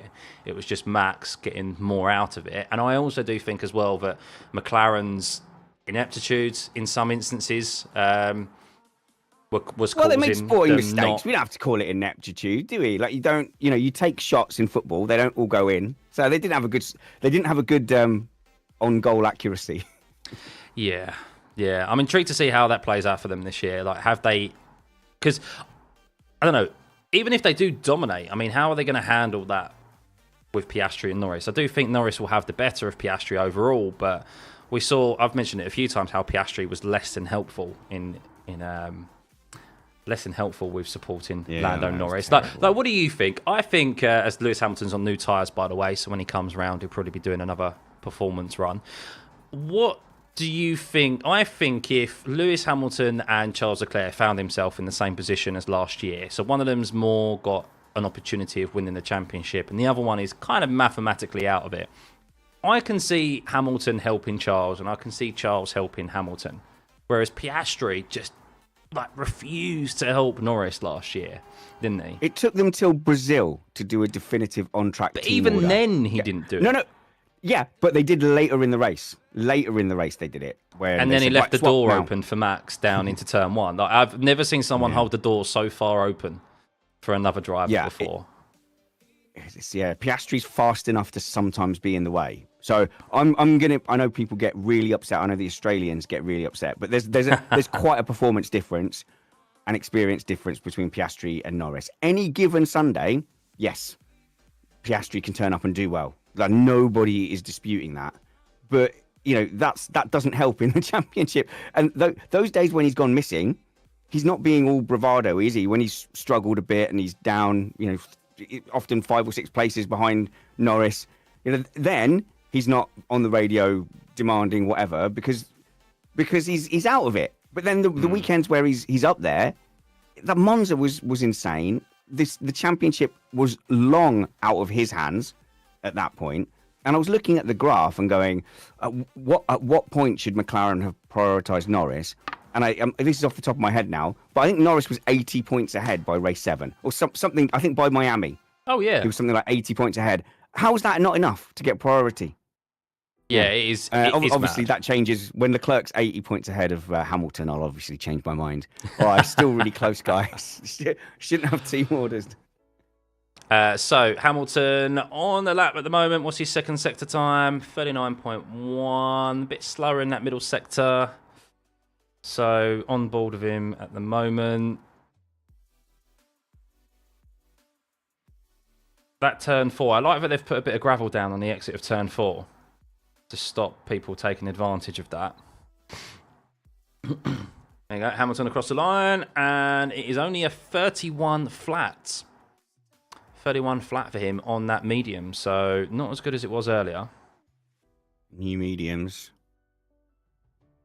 I've lost track of the tyres a little bit, though. Yeah, it seems to be. So I think you can pretty safely assume that they're all using C3s, which is the soft compound tyre at Bahrain, because they've tried using the C4s a couple of times, teams, and they're just absolutely terrible. So hang on, C4 is the softer one. So they've just been falling apart. C4 is the tyre that you would never use at Bahrain because they use the hardest compounded tyres here. So Hamilton and Charles, whenever they have gone head to head, these two have always respected each other on track, which tells me they won't make stupid decisions. Yeah, I've noticed that. They've always been respectful and left room, unlike other drivers. Did you see have you talked about the quotes from Hamilton over the last couple of days? No, I haven't. I know obviously he went, "Don't write me off. I'm not a normal 40-year-old man." But he went off on one. Yeah, he did, didn't he? Went off on one. So he's getting a lot of pushback on it. So the two things he basically said were, don't compare me to anyone else. No one's had to go through this journey. I'm the only black driver in F1, which led me down a real rabbit hole of looking up Pascal Wehrlein's ethnicity, and he's from Mauritius, and I was like, well, and German, isn't he? Off the coast of Africa. He's half German as well. Yes. Yeah, I think he's got a German dad and his mum's from Mauritius. And then I had to look at the genetic population and makeup of Mauritius and concluded that Hamilton's probably right, isn't he? Because Hamilton's got a black father and a white mother. So he's mixed race. But obviously, I think with black people who are a mixed race, the perception of them tends to be dominated by people will see a mixed race person, black and white person as black. So he presents as black, and he'll have gone into the paddock with that and says he suffered that racism. And I think he's basically saying that has hardened him and given him an experience that nobody else has had. Therefore, don't compare me to other people. And then he continued, anyway, he was basically, old white men have been criticizing me for years and I don't respond to them. Didn't he speak really about marriage as well? He was like, oh, I've not had... I think he went on about like marriage and stuff like that as well, because obviously he has a family. So, and I haven't read the full interview, but so what Alonso went it? Alonso said it at Suzuka and said, I knew he'd back out. I can't remember who he was racing because he's got a wife and kids at home, and so he's got nothing to lose. So Hamilton said. So Hamilton said, the same thing, basically. This is my main focus. I don't have a wife and kids. And it hasn't been received with the same reverence that Alonso got for his comments. People will jump on anything Hamilton says or Max says. Like it's we've spoken about it. It's so tribal online anyway. But at the end of the day, these men, they're able to put obviously the whole time and effort into it. There's a reason why Alonso and Hamilton are still going on in their 40s. They still want it. We're talking about the sports science element of it as well. The fact of it, they asked. I mean, Hamilton and Alonso are 8 years, 10 years older than me, and they're still probably considerably fitter than what I am. That's for sure. So. It was Schumacher he overtook at 130R. I was going to say Schumacher. I just wasn't confident enough. I didn't want to get it wrong, and it felt like Schumacher was too long ago. But then you forget how long Alonso's been in the sport. The interesting thing about these interviews for me is that I don't think he'd have spoken like that at Mercedes. That's something that struck me. I just went, wow, this is a really much more free, open, like he feels more empowered. And I wonder if at Mercedes, Russell what? No, sorry, Russell purple last sector, but the lap itself wasn't quicker. So don't worry. False alarm. Sorry, Hamilton and Mercedes. So he went into Mercedes as a young man with one title, and he would have been relatively junior in that pecking order. I don't know if that makes sense. And sometimes you have to move out of that environment before you are seen and see yourself differently. So when you go back to speak, if you go to speak to your old teachers, you suddenly feel like a kid again. If you go home for Christmas, you feel like the kid in that family. And there's a reason why, like in the army, if you get promoted from corporal to sergeant, they will move you. They will move you to a different unit, because then you walk into that unit as a sergeant. You've always been a sergeant, whereas you're seen as that's that corporal just walking around with an extra tape, and you don't feel like you've got that authority. So now Hamilton has moved across to Ferrari as a 7-time world champion, as a real authority figure in the sport, someone who should be able to speak with his whole chest and speak completely freely, and probably, but this is the first time maybe that he's walking out into a testing thing and feeling like the senior citizen Oh, that was poorly worded. He's feeling like a senior figure within the sport to be empowered to speak like that. That's just something that might happen. Anyway. I think it's also the fact of that he's at the end of his career now, and it's kind of like, well, what have I got to fucking lose? Can we swear on this? Every now and then. Yeah, I mean, you don't twice. You don't get fined here. Don't worry, I'm not going to fine you. I try and keep it PG, but yeah, I don't. I know, senior citizen. What you don't realise is that, like he's. I meant senior figure. Senior citizen. What are you then, Spanners? Because you're older than a certain Hamilton, aren't you? All right. So there was we had Matthew Carter, former team boss of Enstone of Lotus F1, on Missed Apex yesterday, and he was hinting at Alpine. He was heavily hinting that Alpine were going to be for sale. And so he was using Missed Apex as the example. Like, you could call it Missed Apex F1. And I looked it up. If I then installed myself as a driver and won a race, I would be the oldest race winner since Fangio. Wow. And I'm only 44. I'm still young. So how old was Fangio when he last won that then? So is Lewis Hamilton... So is Hamilton like the second oldest race winner then? At 39? He's 40 now. No, I think no. I think there'd be quite a few. I think there's 4 over 40 when I looked it up. Yeah, I'll have to go look that up again. Do you know what? I'm going to do it. I'm going to look it up while you do relevant things to testing. That's all right. No worries. They're on board with Verstappen again. So just seeing if that car's a little bit more stable after he went back to the pits and no doubt made some changes to the car. It's mainly like turn 13 where that car looks very tricky. Up to turn 13 and... Mate, there's just so much movement on the wheel through turn 13. Ugh, horrible to look. Oh, no. I know, oh no. Sorry, Verstappen fans. Hey, look, he's due a difficult year, isn't he? I don't think... The thing is, I still expect him to dig deep and still get some results and wins. That's the thing. Like, even though that car isn't going to be probably the best, I still expect him to be able to still get something out of that car.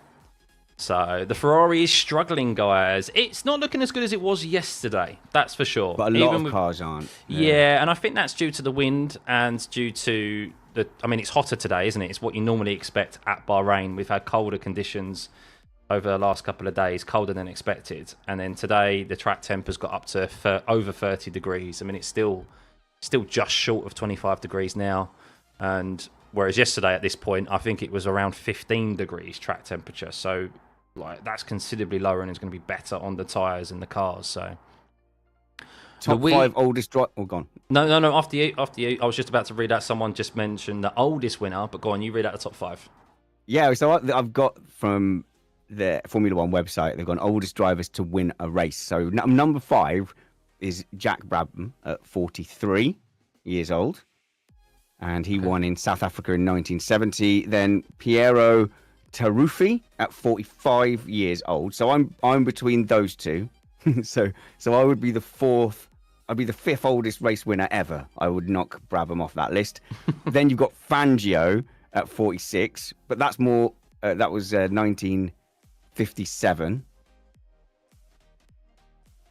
So you're talking everything before the 1970s. Yeah. So basically, yeah. So Fangio would be. Then nobody after that was older, so then that would be me. So I'd be the oldest since Fangio. Giuseppe Ferrani, 46 years old in 1953. So these are all the 50s. And Luigi Fogoli in 1951 at 53 years old. So no, Alan in the chat, you'd definitely be the oldest ever.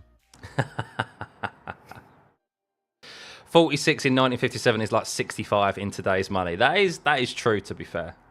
They did look rough. I'm looking at the pictures of that and just going, imagine if the grid looked like that. There's no Leclercs in there. No Leclercs or Landos. Fun diversion. Yeah, so yeah, look at this glory run at the top. So we were going to talk about glory runs if there's a gap. Yeah, go for it. Yeah. I mean, there's always a gap in testing, let's be honest with you. I tried to record a TikTok. I think I even posted it, but it looked terrible. My cat couldn't decide. I've got a giant 8-kilogram ragdoll. You've got a ragdoll cat as well. I do, yeah. How big is she now? Not as big as yours. She's bigger, but she's a nice size now, thankfully. Mine is about, say, 2.2 of a normal cat. It's huge. Yeah, yours is massive. So he didn't decide whether he was jumping up and down or whatever. I ended up having to delete it. But basically, Williams were my marker team yesterday, and I think Alpine is my marker team today. So if you're trying to go, are those lap times representative? This is normally on a Friday practice. You're looking at FP1 and you're going, did anybody actually set a good lap time yet? And there are certain teams that don't bother sandbagging. Sorry, we've had Dimitri. That's I didn't think about other people joining our live chat, so I'm just gonna knock you out there if that's all right. But if you follow the link in the Formula One channel, that's the live stream there, me hanging out with Stuffeyy. How do I remove? Right click, remove. Delete.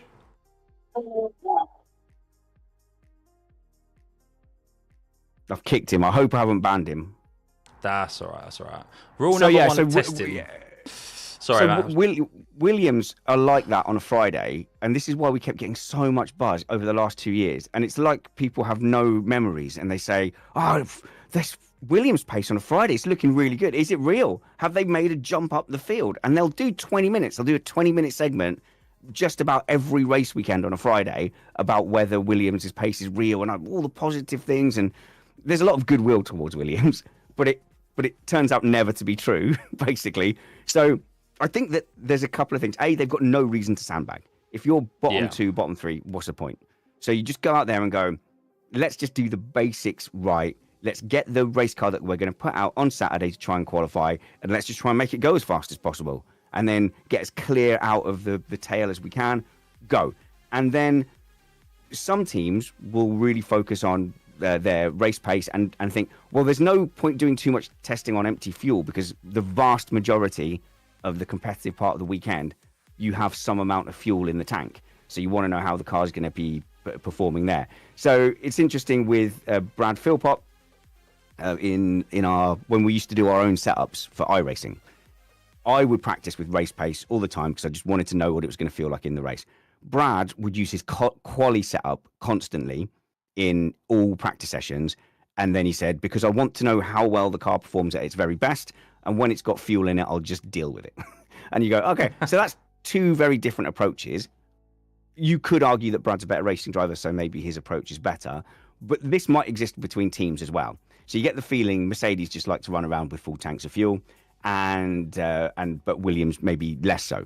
So in a Friday practice, if you see Williams third, second, it's a really good indication that the other teams are either sandbagging or running heavier fuel and haven't shown their full pace. So for me, when I look at the likes of a Williams, it's a really useful marker to say, what are the other teams doing? So yesterday, no one was showing anything like their quote unquote true form. I don't think Williams are going out of their way to do glory runs.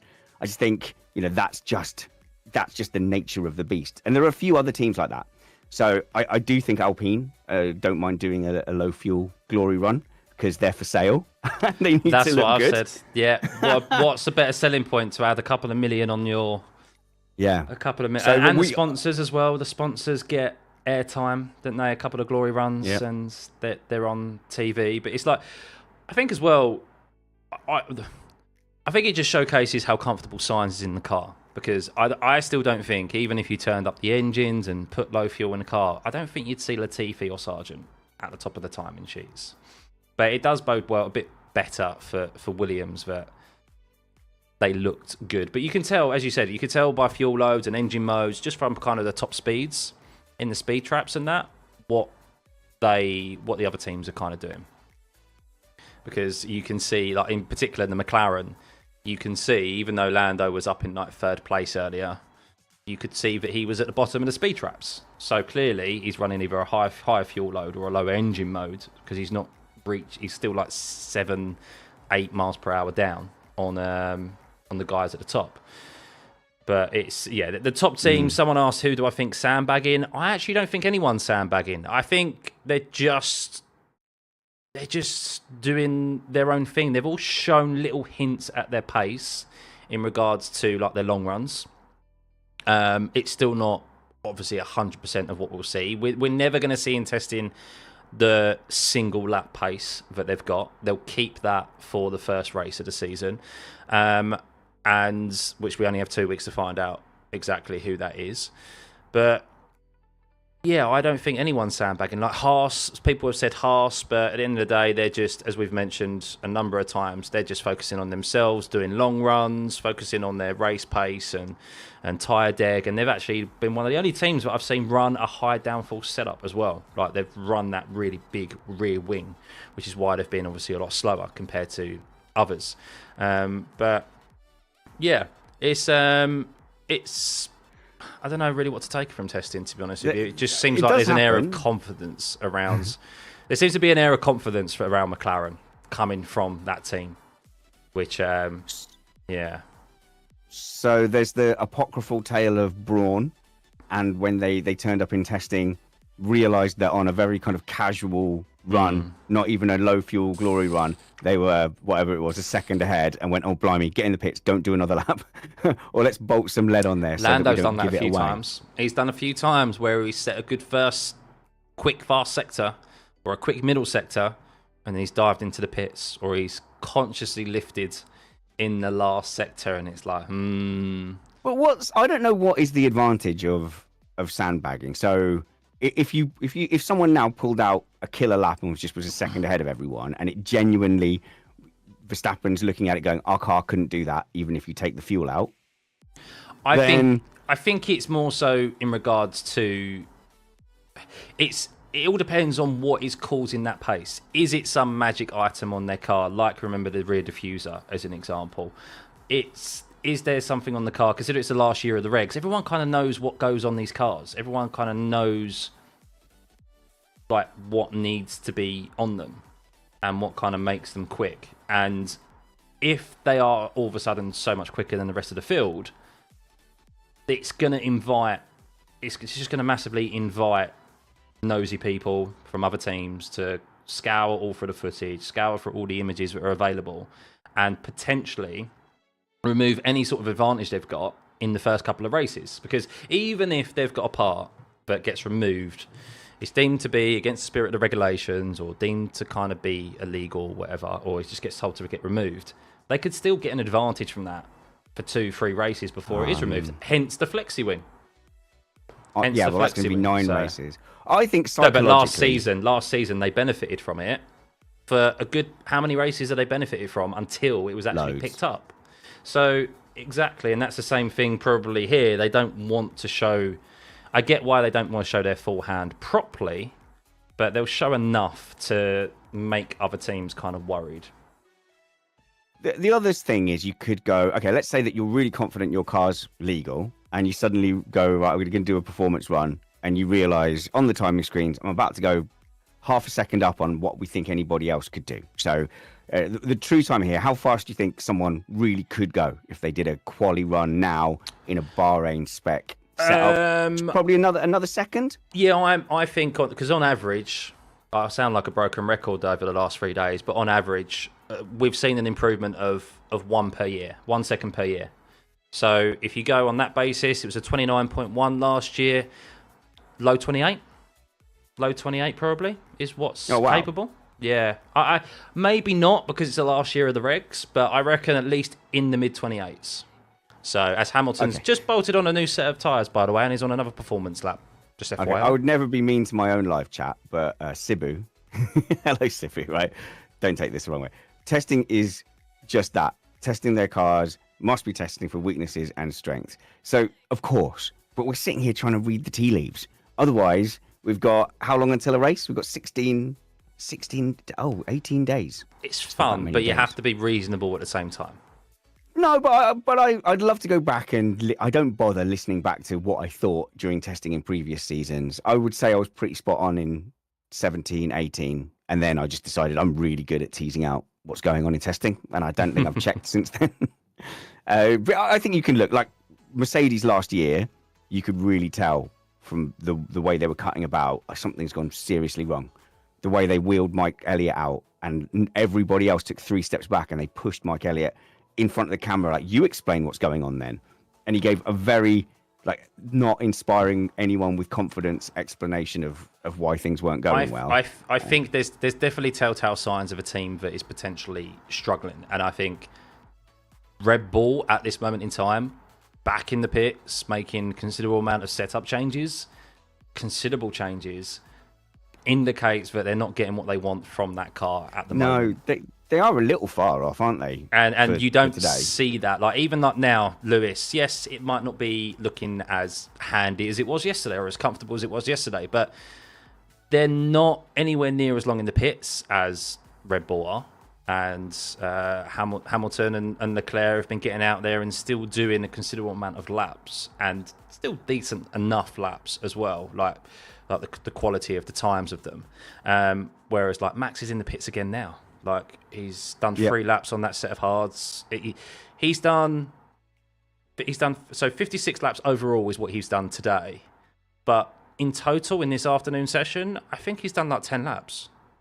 That's it. If you want to just go on a hoping thing, right? If your team has been every single day in the running up top 1, top 3, or like say 3 and 4, like Ferrari are now, and you kind of go, wow, you can discount Gasly's lap. They're not going to be up there. So I'd rather my driver was in a team that was doing that consistently in testing and being there or thereabouts. So that means every single day it's gone well enough for them to be up there.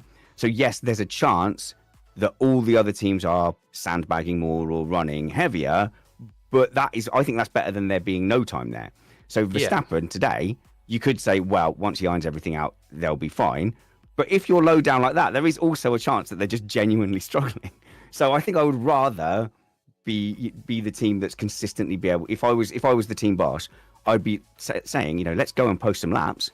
We don't have to blow up the timing screen, but let's go out there. Let's show that we can put together some race pace. So I think it's interesting that people are drawing conclusions from Norris's race pace. Found that funny because you don't have no idea what race. What race is he practicing for? Exactly. Like, it is impressive. Of course, it's impressive, but at the same time, in relation to his competitors, like, you just don't know. You really just don't know what those teams are set up for. You don't know the fuel loads. You don't know the engine maps. Like, there's so many conclusions that are kind of jumped to. But the one thing you can take away from it is that McLaren do feel confident and Norris feels confident. But Isn't it funny how McLaren are like the danger team now? Everyone's looking at them going, McLaren are going to turn out. Yeah. Oh, man, everyone is. I think most people I speak to think it's going to be Ferrari versus McLaren. I have that feeling as well. I think Mercedes will pick up. So here's kind of like my predictions is that I think Mercedes, while they look better here, I still think they are behind everyone else. They're just still a year behind everyone else in development, and I think they will be not as peaky as last season. I think you'll see them compete a bit more regularly, but I still think they'll comfortably be the 4th or 3rd fastest car, mixing it up with Red Bull. I actually thought Red Bull. Now I'm thinking about it, and now, I'm really hoping that we see Max and George. I'm all here for the drama. and getting involved in that. But I think Max is talented, as we've mentioned, but there's only so much you can get out of a car. Like, if it's just down on horsepower, like, just going to burn its tires, and if Max in turn obviously gets unhappy and angry with the car, it's going to be it's not going to be great. It's going to be like Lewis was to an extent with the Mercedes, where he's coming from the very top and then not. Like, obviously, he's not as angry as Max and as vocal about it, shall we say. Anyway, he could probably be as equally angry in his Mercedes time. He's quiet angry, isn't it? You can tell. Yeah, but it's that same thing of he's come from the top, so he expects to be winning. So if he's not, and he's not at least fighting for wins, that's going to be super frustrating for him. Whereas Liam Lawson may have that complete different mentality as what George Russell did. Happy to an extent to kind of be there and have the opportunity, not fighting in the midfield with RB in the limited amount of races that he had, and could maybe potentially do better. I don't know. It's a bit of a reach, but Yeah. Yeah. No, it's not. We again, I do think Ferrari and McLaren. 24. Oh, sorry, Stuffy. No, I thought Ferrari and McLaren will be the two to look at. And Connor's just mentioned as well, McLaren and Ferrari both look consistently like they're on top of their car, able to put it in understeer or oversteer and have looked balanced at times. The lap times look easier to do. And that is, exactly that. It looks more comfortable for them. They're quite happy to go out there, not rush anything, take their time with a couple of setup changes, even if the car is a little bit... Like, it seems like they know what to do to get their car balanced as well. That's what it seems like. Like Lewis earlier. Yeah, first few laps, the car didn't look good. So they came in, literally 15 minutes, made some changes. He's back out there, and he looks more comfortable. Same with McLaren. I've got a very important observation about the Ferrari. Go on. I'm desperate for DRS whenever I see the Ferrari. So I was looking at the onboard and going... It's quite good on the onboard because you can't see as much of that white on there, and you go, oh, okay, except the gloves. Then when they have the shot of him coming down the straight, you go, oh, God, there it is. The DRS opens, and you go, oh, that's better. Yeah, and the rear of the car as well. It's got blue on the rear wing of the car. I just don't like how they've slapped HP over it. Have you seen this on his gloves as well? I think I posted it in the chat in our WhatsApp. Yeah, well, I mean, we're definitely being too pissy about this, but yeah, it really is great. No, because it just... Oh, hang on. There we have been just saying about Max. He's just put in a purple first sector. Oh, ruined. Don't tell me. So here we go. Max on the mediums. Here we go, guys. Max Verstappen fans. He's pissed. He's gone, take all the fuel out, turn the engine up. British bias destroyed once again. British bias. British. Where are you from? Where are you from? And I'll mock your country and say that your country's bad in some way. Rob is Dutch. I have nothing bad to say about the Netherlands. 38.8 in the... Oh, slow middle sector, though. It's all over again. Good. Here we go. Round the last corner. What's he going to set? Or is he going to pit like Lando? And Lily says they need to go to jail for that livery. That is what I like. A nice balanced... 30.1. So that puts him, what, P5? P3. P3. So P3. A tenth behind Gasly. And Russell... and just behind Russell as well. 4 tenths ahead of Hamilton. Performance glory run. Oh, Red Bull for sale. It's more about how it looks. Like, how did that lap? It's nothing. There's nothing twitchy. There's nothing strange going on. It's all off-board shots at the moment, so haven't been able to see any on-board shots to see how that is handling in the corners that he's been struggling with. Everything's it's looking smooth. I mean, yeah, everything's smooth. Yeah, but it may be a case of where that car is better on a low... Like, that's the thing. We've seen cars in the past that are better in qualifying, better on lighter fuel, better on the edge, shall we say, than what they have been when they chuck a load of fuel on the car. And it's heavier. Okay, someone now, as we get towards the end of the day, somebody has got to bolt on whatever, super softs. Yeah, I'm surprised no one's done a real quick lap yet. Someone's got to do it at the end and just... Yeah, no one's done a lap yet, have they? I mean, people were talking about Carlos Sainz yesterday. But even then, it was like, it was kind of a wow lap because it was from Sainz in a Williams. But at the same time, you're like, there's still so much more.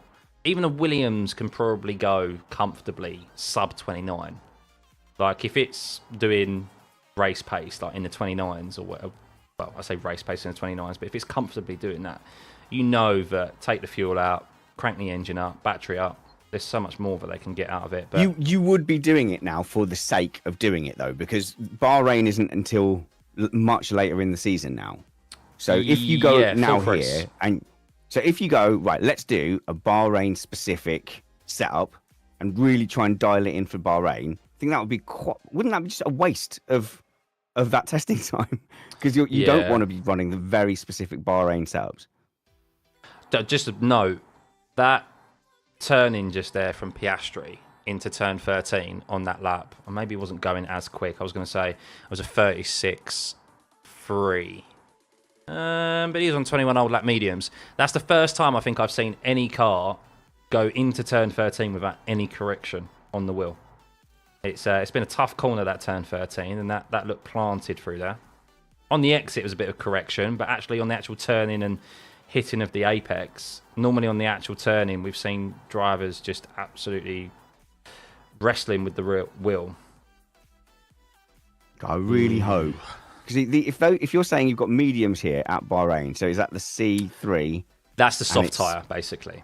Yeah. And it's looking fine after 30, what do you call it, say 21 laps? Yeah, 22 laps. Have you got a lap chart? Is it dropping off? Does it look fairly consistent? Let's have a look. I do have a lap chart of Piastri right now. And nerd. I know. Where is he? So my theory is not really. No. Oh. He's constantly lapping in the 36s. Yes. So the theory, and you don't know the engine mode though, and it could be running race start fuel. And the danger is if you've got all of that and it's consistent and no drop off after 21 laps, you go, well, is the Pirellis going to be too hard this year? Have the teams got used to that is it? a point, isn't it? Because the soft tyre normally isn't. I could be wrong here. If my memory may be serving me wrong, but I'm pretty sure the soft tyre isn't a race tyre, like a suitable race tyre here at Bahrain. Isn't it normally a hard and medium compound? It's a two-stop, but it's normally a hard and medium, isn't it? I can't think of a single Grand Prix where out of the three that they're allowed, the softer of the three was the race tyre. It's been nearly always hard medium. Yeah, it's normally hard medium. Correct me if I'm wrong, but there used to be races where people would go, okay, maybe we can do a cheeky stint on the softs at the end. And I can't think of any time last season where anyone did that. So the mediums would be your soft tyre. So you almost had a qualifying tyre, and then you had the option tyre being the middle of the three, and then the prime tyre being the harder.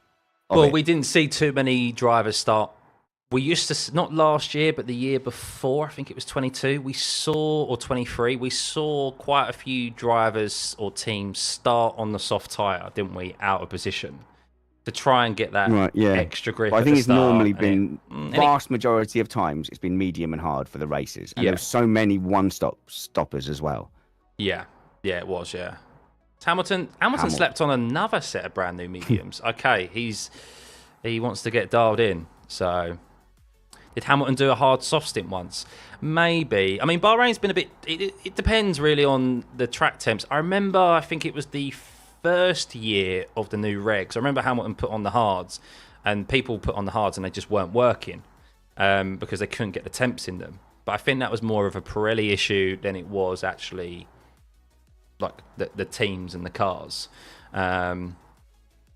But sorry, what did someone say? Any changes to my season predictions based on test results? No, not really. No. As we just said, there's nothing really to shout right home about. At the top end, it's so difficult to predict. As I said, like the top five could, if they're given a car, they all could win. My Red Bull's the huge variable for me. So I wonder if I never caught your predictions, but my predictions are one of McLaren versus Ferrari at the top. Yeah, that's and mine. Then it's about, and this is the pre-flexi wing predictions, by the way. So when they change to the, so you're going to see Red Bull and McLaren. They're going to come out and they're going to have wings like chocolate. That as soon as the wind touches them, they're going to collapse. And then come race 10, they're going to have to stick and put fence panels on the front wing instead.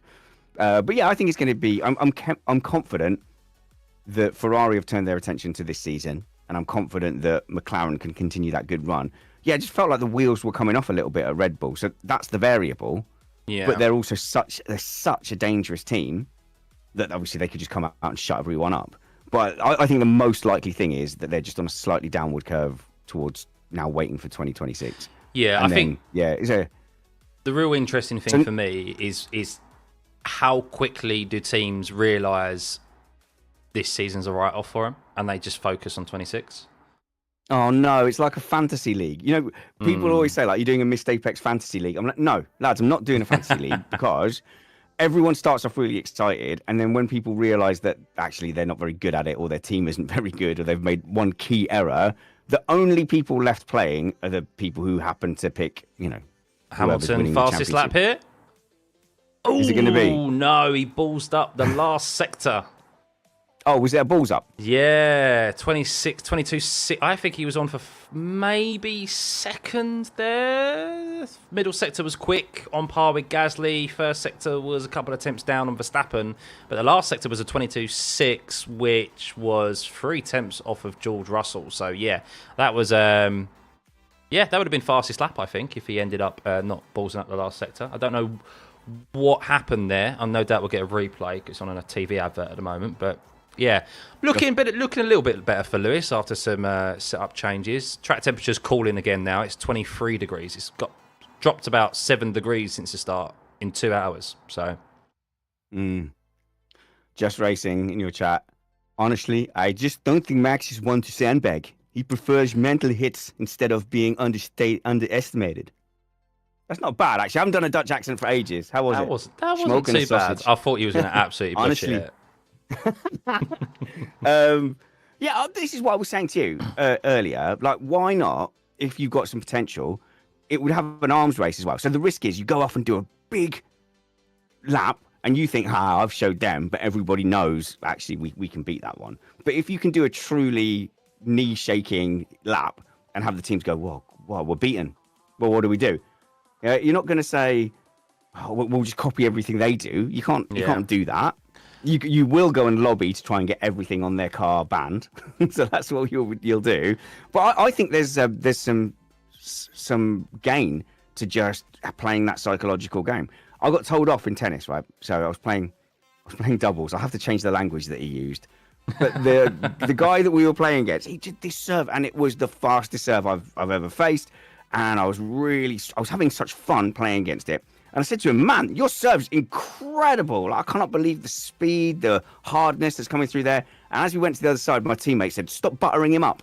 He didn't say buttering. He said, stop buttering him up. He knows he's got a good serve. Why are you making him feel good about it? And I'm like, I didn't even think of that. I just wanted to have a nice chat and make him feel good about it.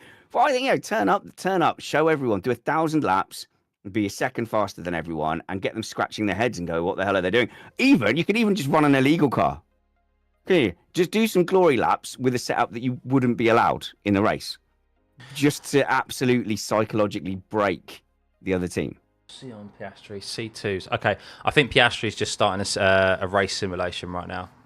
He's on the C2, so this seems like it's the same run plan as what Norris did yesterday. Oh, did he refuel?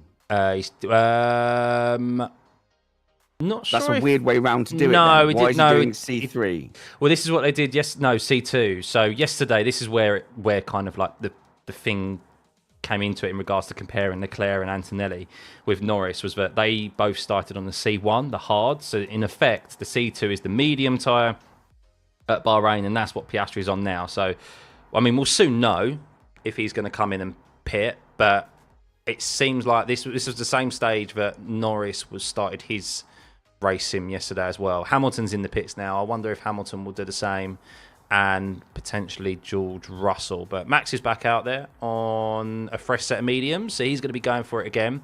But yeah, Rob, you said, I don't think Max is one to sandbag. I agree. I also think Max is one it in the accent. To where... No, I'm not going to butcher it. He's also one to where he wears his he's very open with his emotions. So even if you watch him when he comes out of the car and stuff like that, you can tell instantly whether he's happy or not. I mean, look, even in the cockpit, he's shaking his head. He's not one to hide. So if he's not happy, you'll know he's not happy. I'm one to hide. I'm one to hide my emotions in a go-kart. Are you? Yeah. Are you? I've seen all the hands. I've seen some questionable hand signals from you. Not on me, because you're miles ahead of me in the go-kart, but yeah. I got hit quite a few times, and then eventually I got one that nearly took me out, and I started I was waving more at the marshals than the other thing. I was just like, that's got to be a penalty, and it was in the end with a big hit. I was fuming, and I'm glad I've matured a little bit, because only took you 44 years. Yeah, but thing is, as well, as I went over the line, it's a yellow flag, right, after you cross the start-finish line. So at the end of the race, I got a big hit from behind, and I assumed it was the same person. And as they went past, they made a gesture, and I was like, he's hit me from behind and made a gesture after hitting me all race. And I was absolutely fuming on the in lap. And I stopped at the end of the pit lane, and I was just like, come on, public event. It's a public event. And I was like, just don't do it. Don't do it. I think 10 years ago, I would have got out of the car and flipped out because it's such a reaction. It does something to you. And I sat there just for long enough for it to dissipate. And then I got out of the car and said thank you to the marshals and took my helmet off, and I was happy. But I later broke up a fight between one of the members of the army team and the dad of a teenager who they'd had some contact. And I could recognize in him the anger he was having. He was going off at the dad.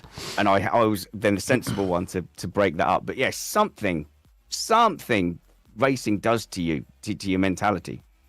Well, even in a car, it's quicker. You're low to the ground. And for those of us who don't race regularly, the adrenaline's flying, isn't it? Or running. Max Verstappen, 28.834. That's even though that's slower than his last first sector, that's still quicker than George Russell. So he's on for a good lap here again, guys.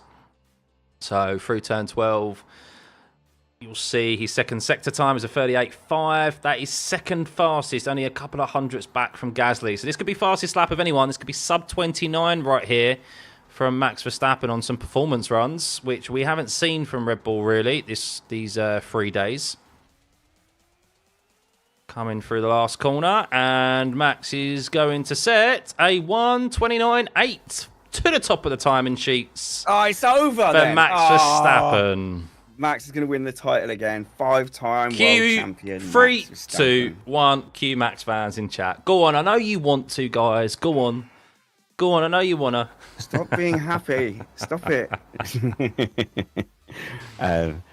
Yeah, like we said, yeah, glory runs.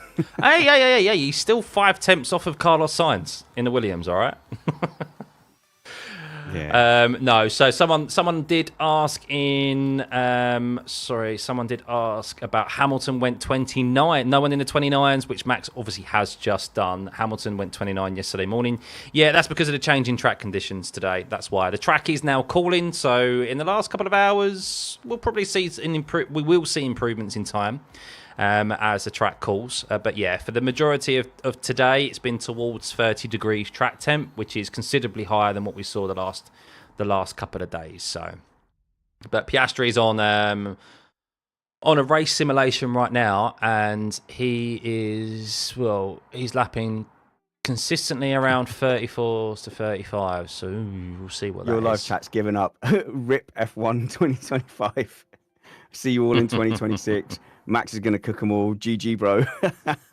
I've got like a coping mechanism here from Jusco, who is basically saying, look, it's track evolution at the moment. And so he's the one currently doing performance runs as the track's getting cooler. Is it the Bahraini afternoon? Yes, it is. Yeah, the floodlights it is, on. So there you go. That's it's just track evolution. It's not real. Plus, that's probably also a confidence booster for him as well. Like, if he's been struggling with the car, I know I would be. If I'm struggling with the car in like race trim or like a go-kart. Exactly. And you're like, do you know what? Can I just go out there and just set some quick laps? Like, can I just go out there and build some confidence? Yeah, and you in can't, the car itself? And then you have to go home. Yeah, exactly. And that was so savage, by the way, that you travelled all the way to Bournemouth and that there was a cut that meant you missed the last race. I was so annoyed. It wasn't even that. I was look. I knew I wasn't going to probably make it through, but for me, I was just more frustrated that I couldn't have a battle because I got a dodgy kart. You did. And I know that sounds like an excuse, Scott. But I generally did. I got the kart that I was losing speed instantly. Like, it just topped out, didn't it, really early? So, which is a real shame. There was no pickup either. Yeah, you can get. Yeah, I knew I was never going to be quick, bloody amongst guys. I was hoping you'd have a good kart just so that you could really highlight that it is you that's bad.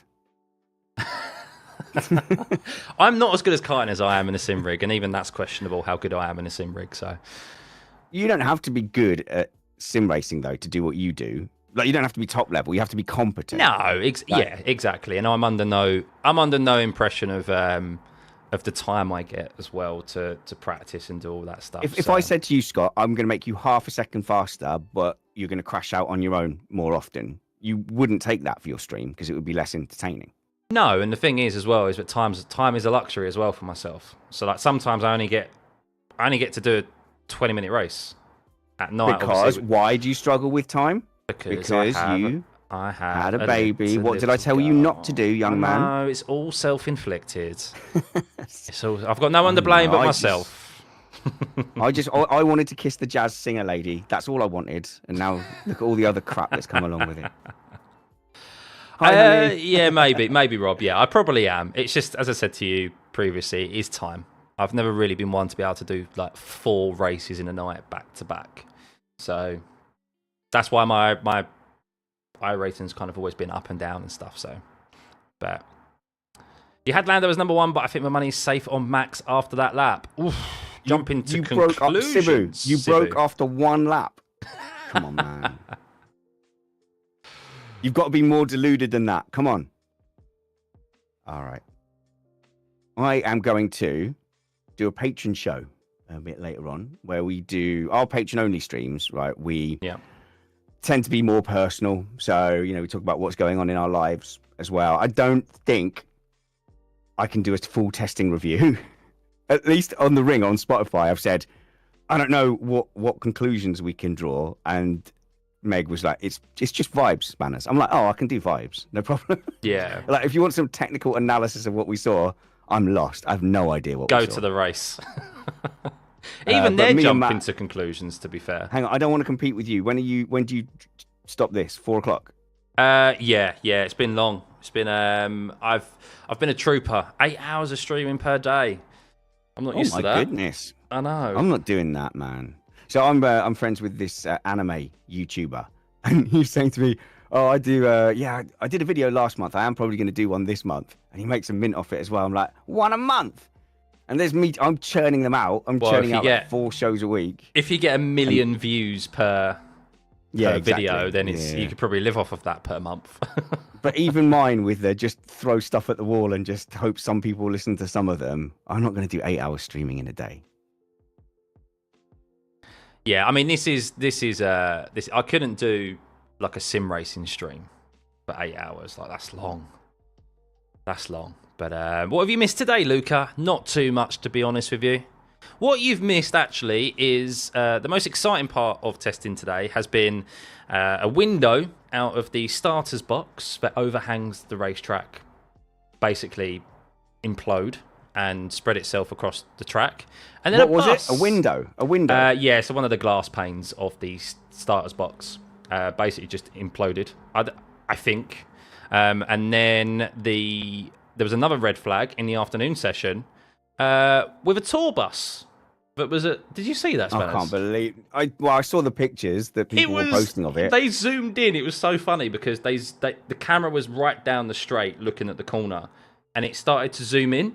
And you're like, okay, what's this? Is there like an animal on the track or something? And then there's just a bus. There's just a bus that comes out of shot across. Oh my God. It wasn't quite on track. It was like on the runoff. It was in the firing line. 100% in the firing line. And I'm just, what? So that's about it, really. That's kind of about it. Scott, there will be a forum somewhere right now, or maybe even, I don't know, someone's replying to my tweet going, actually, I think you should be allowed to have buses on. Whatever happens, somebody argues that it's all right. That's what happens now. Oh, that's like, you could have a driver just like pull out and just start launching rocket launchers at the cars behind, and you go, yeah, it's man's game. Of course you can fire rocket launchers. It's because they want a reaction. Contrary internet. But yeah, it's been a pretty typical testing. I feel like the 3 days of testing as well, just there isn't really been too much to write home about. The kind of big talking point was signs, but then that's the typical looking into the actual lap time itself, more so than like what everyone else is doing around it. Obviously, Norris's race pace yesterday, but yeah, there's so many caveats in testing. I think what it has highlighted testing is that McLaren and Ferrari look strong, as people predicted they would do. Williams have made evidently, I think, progression over last year, and especially with a decent driver lineup, that's promising for them this season. The Stake F1 cars are slow. I think we can confirm that. And ugly now. Like, what? How are you slow and ugly? Last year you were gorgeous. Haven't even got the good looks to get them through, have they? And then, yeah, that's about it, really. I think Mercedes have made improvements. Their car definitely looks more comfortable. The question, of course, will be, can they handle... I mean, it's been convenient for them, really, Mercedes. No one cares about Mercedes now. I know, but it's been convenient as well that it's been cool conditions this week. And that's where the Mercedes performed really well last year. They probably wanted super hot conditions this week so that they could see if they've actually made improvements in those temps. They have been struggling with that for years and years. Since the beginning of the hybrid era, it's been such a strange Achilles heel with the cooling. Yeah, it's just... And it's been like that. When they were really dominant, you hardly ever really saw it as an issue. Yeah. At Singapore, they're hacking out bits of the chassis to get some more air in there. But now that they're not so good, you really see how much of an effect it has. And you go, well, are they doing something with the engine where they're running the engine to a point where when it gets hot, they can't run it fully? So they can't.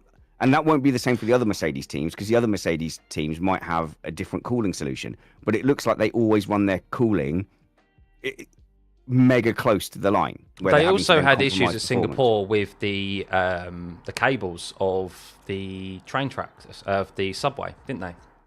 So they didn't realise for years why they were having specific issues. And like an induction loop or something? Yeah, and basically it was Valtteri Bottas realised a specific area when they went under the bridge, the dash would cut out for a brief second. It would cut out, or something that would display on the dash wouldn't, and only he was noticing it. It wasn't correlating and showing back on the data back in the garage. So he took a screenshot or he pressed the button but took a screenshot of what happened when he went under the bridge, and they realised that there was it was tampering when they went specifically under that area, or a couple of areas throughout the track where they ran over the subway lines, that it was affecting the car, the electronics on the car. But it wasn't correlating back to the garage. That's one of the reasons why they struggled for so many years at Singapore. But I thought that was quite an interesting story that I got told about them. If you get, I love fault finding stories, but if you've got a car where people can just watch TV and based on the weather forecast go, oh, Mercedes are going to have a good day or a bad day, that's a significant flaw, isn't it? Of course it is. Yeah. For all that last year, we're like, oh, it's going to be 10 degrees this week. Yeah, Mercedes are going to be quick. If I have to look at BBC weather before placing my bet on Antonelli this season, that's a fail. What do you think of Antonelli? Go on. Sorry, just one before you dip off for a sec. What do you think? Have you seen the lines Antonelli has been taking this week into corners? Just taking a bit of extra curb. He's taking the sim racer. He's a proper sim racer. Taking the sim racing line, using the track limits as much as possible.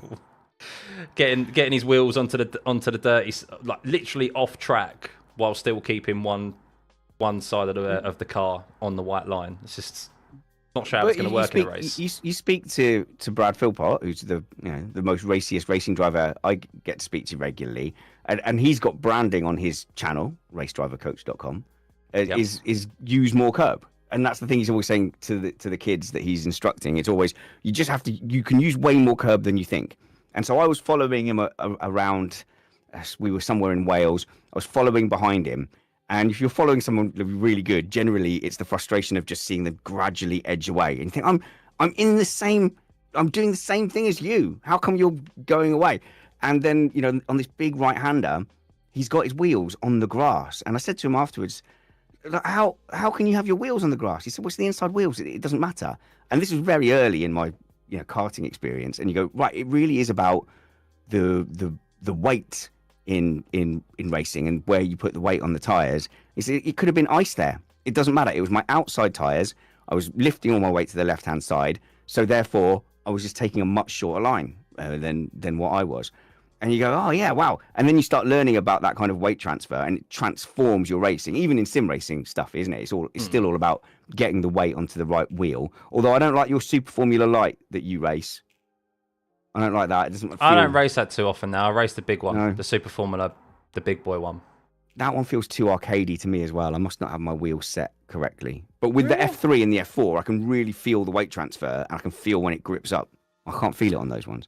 Yeah, the Super Formula Lights is very, very easy to drive. Almost too easy, really. Too easy, arcadey. And then that's why it's very popular. And then the Super Formula, you definitely feel weight transfer. Like the Super Formula, you have to balance the weight more. There's a lot more emphasis on trail braking. You have to balance the car more through the corners with the brake, and then of course you've got more torque and like power available to you. So, but also I think the sim can't give you that same level of immersion when it's downforce. So it's hot. Does that make sense? Like if I'm driving a well, yeah, because you're not getting thrown. You're not got the G-forces. You haven't got the exactly. You haven't got the feeling of being thrown into the side of the cockpit. So all you've got, obviously, is what you're feeling through your hands through the direct drive. You can, when you go back to a GT3 car that's got like no downforce in comparison to F3 or a Super Formula, you do definitely feel the difference.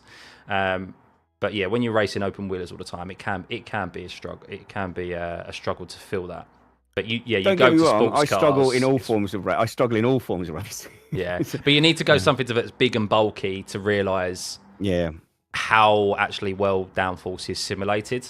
Like go to an MX-5, drive one of those where it's sliding around all over the place, and then go back to driving, F3 or an F4 car. You'll feel the difference in the downforce just instantly. Especially if you go to Super Formula. But it's good fun. If you're one of our Missed Apex patrons listening here, by the way, send some over. We'll be firing up our stream towards the end of testing, but we're starting the patron pod proper at 4. So don't leave Stuffey early, but we'll start the Patreon pod just after 4. And then I've got my testing review with Spotify. Go and check out Missed Apex's interview with Matthew Carter, where he said I can't really say too much. That's what he says, and then he says a bunch of stuff. That's what blew my mind. Is that you sent those clips in, and I was like, okay, and then the next clip you send is literally him admitting it, and it's like, dude, that you're just. I'd love to play you at poker. He could be messing with us. He could be messing with us as well. I think he's just someone who just can't keep a secret. He's someone who's just like, I know something. Do you want to know? Yeah, do you want to know? I know a secret, but do you want to know? And then he just tells you instantly. I've had to edit stuff out before where I've gone, I'm just going to assume on his behalf that he would probably prefer in the cold light of day to not have that go out. Yeah. But definitely go check out the latest episode of Missed Apex, guys. I'll be on there multiple times this year as well for more opinionated content. Well, it depends on Spanners, of course. Thanks for inviting me. Cheers, Scott. I appreciate it, man. And looking forward to tying up with you for a drink in Colchester. You have to just let me know. You have to provide me a accommodation though, because we've got a motorhome out front. Easy. I'll sleep in that, mate. It's fine. As long as I've got a pillow and a soft you're not allowed in mattress. the big house. It's comfortable. It's a nice one. That's all right. Right, okay. See you later, mate. No, cheers, mate. Speak to you soon. There we go, guys. That is Spanners from the Missed Apex podcast. Hope you enjoyed that for an hour or so to join us through testing rather than just listen to my voice. So go check out Missed Apex podcast, guys. That is, of course, you see that in the banner that's displayed down here. Link is in the description below if you want more F1 content. So, but hey, Formula One, welcome everyone. Mark, when is the iRacing starting again? Spanners, you have to check with Spanners. I think it is in the works. So, but yes, we've had some performance runs. We have, of course, Max Verstappen back in the pits again after setting the fastest lap of today. Piastri is doing a race sim at the moment. He is, I mean, it's odd. It feels like he has got no deg. Like, he's got no deg. When you think his lap times are going up, they then come back down again. So that's on the C2 tyre. So he says he's on the hard, but technically it is the C2, so it's the softer of the harder compound tyres, and technically that's a medium compound tyre. So, yeah. Seems a nice guy, yeah. Sorry, Anthony, I know you were saying something earlier in chat about turning off because we were talking about Max. So, but no, it's a fun, it's a fun but serious podcast. So yeah, if you want some more F1 content, I'd definitely recommend you check them out. So Piastri cooking, yeah. So we'll see obviously what his race pace is compared to Lando Norris yesterday. But yeah, definitely a race sim compared exactly what it's a race sim that basically Lando Norris was running yesterday. So right, Lewis Hamilton is on another set of brand new mediums, so maybe some setup changes for him. I thought he might go for a race simulation. Maybe there's still plenty of time for that with an hour and 30 minutes left, but let's see if Lewis is going to go for a flying lap here, or is he back into the pits? Oh, Lewis is back into the pits. That's interesting.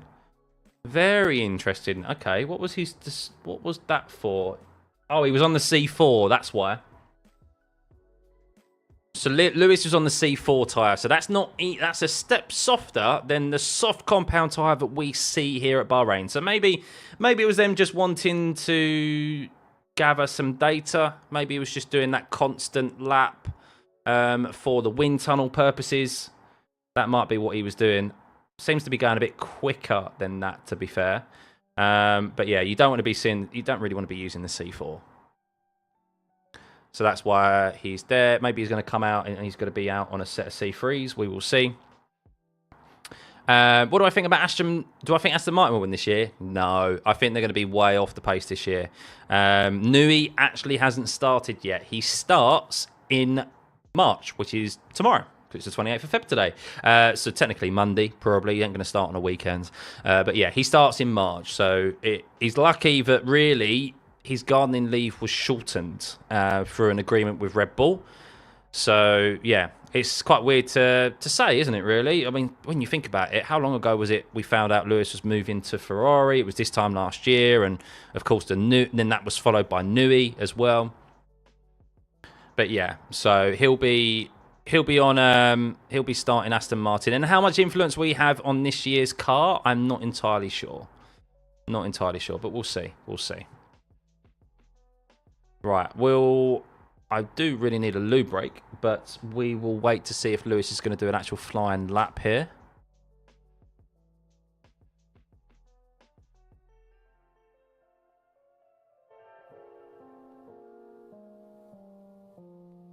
I've heard just now from Karun Chandhok, apparently he's about half a second a lap slower, Oscar Piastri, than what Lando was yesterday on this race sim.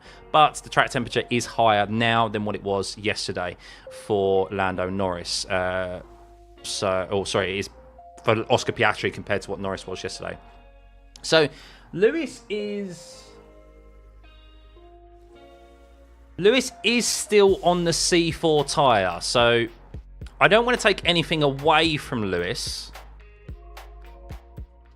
But if Lewis does set fastest lap here, it could potentially be because he's on a step softer than the C3. But we haven't seen, I don't think, the C4 tyre last very long at Bahrain. And, well, you see there a 30.954 for Lewis on that tyre, which is almost 2 seconds slower. Almost 2 seconds slower. So, the C4 just really doesn't work at Bahrain. Just doesn't last. Aston Martin isn't looking good in the WEC either, I know. But at least they sound and look amazing. Aston Martin hiding their car like they've been going to be competitive.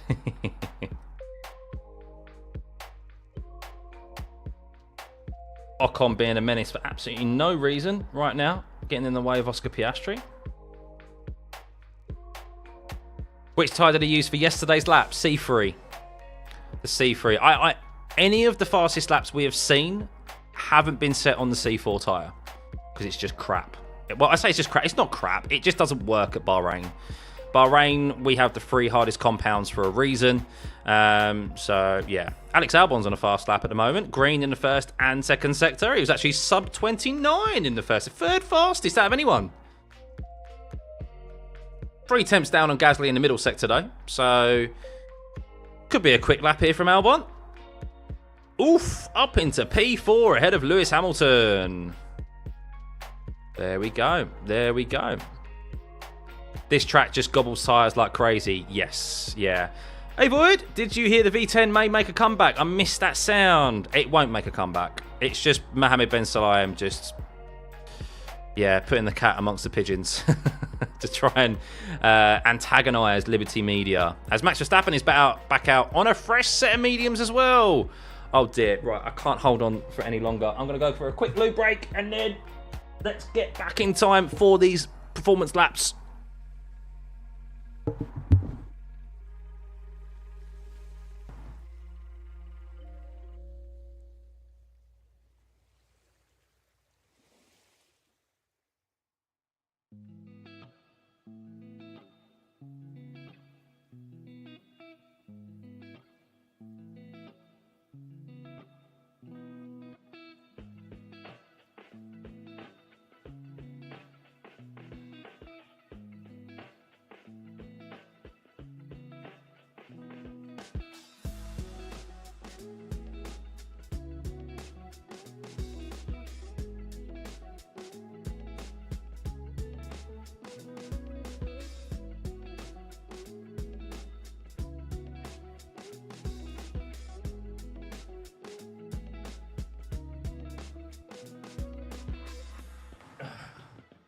I'm back. Don't worry.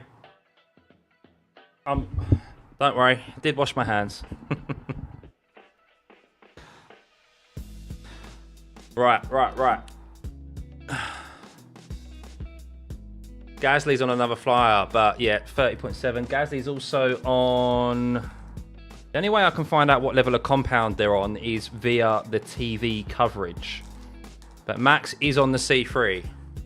So let's keep an eye out on Max, shall we? As he's on a flying lap now. Brand new set of mediums. Performance. He's had enough of the high fuel runs, which haven't gone particularly too well for him. He just wants us to obviously put some performance runs in. Here we go. Connor, you did say Haas rear wing is definitely lower downforce one today. Yeah, I mean, that's the fact of it. Ocon's best lap, somehow, at some point or another, was a 30.9. So, bit better for him. Bit better. Right, so, Max, a 28.8 in the first sector. That is still quick, as Albon's gone second fastest in the first sector. He's only a couple of hundredths behind Max Verstappen. Max Purple in the second sector, 38.4. Finally removing Gasly from the top of the Sector 2 timing, at the top of the leaderboard there. Max, one last corner. It's going to be an improvement. How much quicker is it going to be? Track is improving. It's got even cooler. And Max goes to a 29.799. Only a couple of hundredths slower in that last sector than his previously fastest lap. So maybe improvements there for him. Alex Albon, a 38.814 in the middle sector for him. So still not as quick as maybe what we'd expect to see in the middle sector for Albon. Maybe that's just due to setup, or maybe at his driver. I'm not entirely sure. And Albon sets a 30.1, so an improvement for him, but can't quite break the 30-second barrier.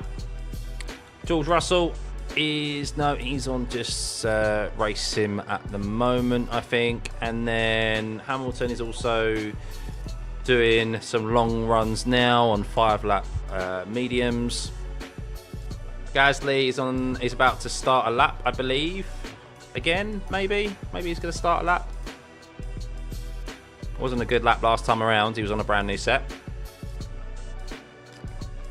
So yeah, an improvement there for Max Verstappen on a set of C3s, I think.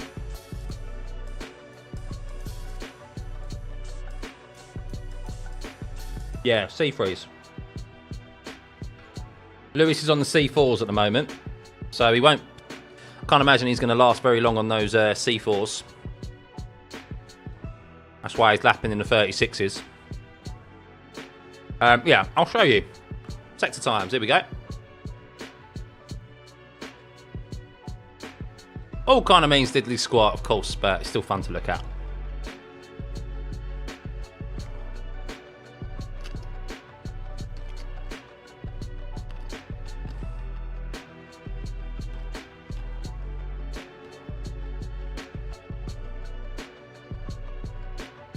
Oh, Esteban Ocon came into the pits and then dived away from the pit lane.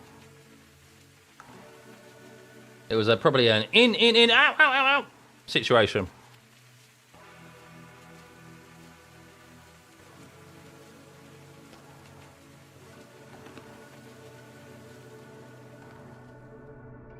So yeah, Max doing some performance runs there.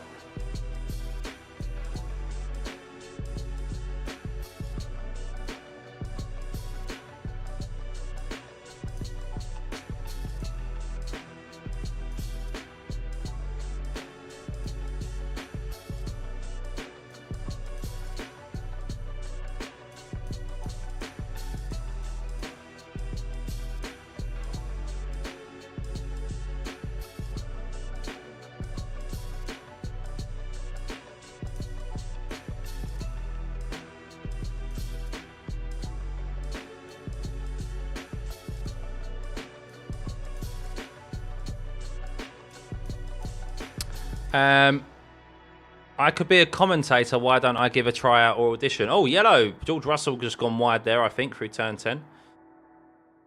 I don't know. I just like doing what I'm doing here. I've said this before, commentator-wise, I'm not seeking it. So I'm not seeking it as a job or as a role. If someone offered me an opportunity to do it, I'd give it a go. But yeah, it's not something I'm actively seeking.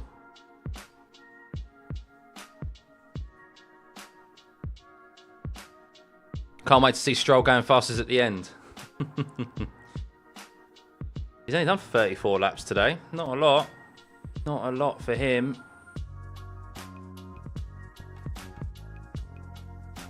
RB focusing on some long runs as well. How's Piastri been getting on? I mean, bloody hell, Piastri's getting... Oh no, Piastri's whacked on a set of new hards. And what's he on now? He's on...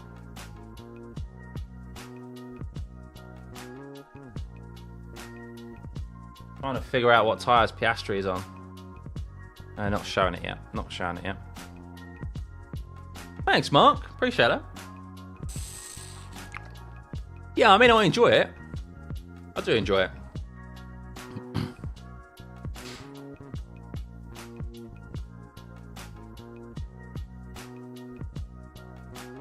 Maybe in the future. I'm just a bit too busy, you know.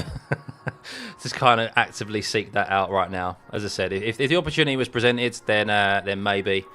But yeah, with work and little one and stuff, and doing this as well, it's a lot to try and fit in. Piastri, okay, he's still on the C2, is he? Okay.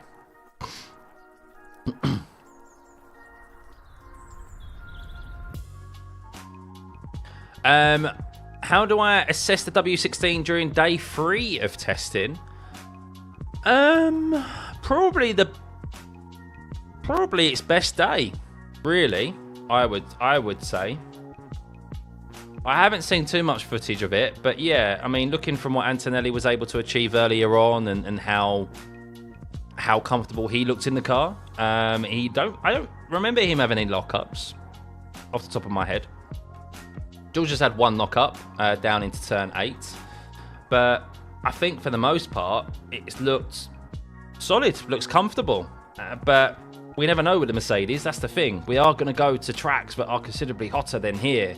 It's been quite cool the last couple of days, and today has been warmer. So the fact of it hasn't been... it's not porpoising, it looks pretty stable. I mean, they've had a few little wobbles, I guess, for the corners that everyone has, which is turn 4 and turn 11. No, turn 13, sorry. But everyone's kind of had their moments through there, or their corrections through those corners, because of just the nature of them and how the wind direction has been different today and a bit gustier. But yeah, positive steps forward, I would say, overall in this test for Mercedes. But is it enough? That is the question. Especially compared to Ferrari and, well, even Red Bull. Ferrari, McLaren and Red Bull. We'll see. We'll not properly know where Mercedes is truly until we get to Australia. Even then, not even Australia, because Australia is unique. It's a street circuit, technically. China and Suzuka will be good indications of where they are if we get dry conditions, not wet conditions. So yeah, our Albert Park is a good indicator, because of course it's the first race of the year, but it's not the indicator. So stop talking about it. You have no knowledge. That's what I do here. Nah. I'll talk about it some more if you want. I mean, we're on board with George Russell right now, and yeah, looks good. He's doing some long runs. He's on the C3 at the moment, so yeah. Why is Hamilton doing long runs on that? Because you still need to get data on that compounder tyre. So they still need to. It might be because they've got only a certain amount of. It may be that they've only got a certain amount of tyres left for the remainder of the session. And they don't want to use them now. They're going to wait for maybe the track temperatures to cool a little bit cool a bit more, and use them at the end. So they're using that now. So thank you, Stephen. My knowledge is, I've always said, my technical knowledge is limited. There's other sources and content creators where you'll be able to get more accurate technical knowledge. My technical knowledge is quite basic, but yeah, in regards to the actual goings on in F1 and how it all operates and stuff, I'm pretty good, if I don't say so myself. Yes, Alpine are using Mercedes engines for next year. Alpine might not even be Alpine in 2026. I swear I've said that somewhere else before, but yeah, they are from reputable source, who, yeah, the former team principal at Lotus has very strong links to Enstone and people at Alpine. Says they're going for an active sale right now, basically.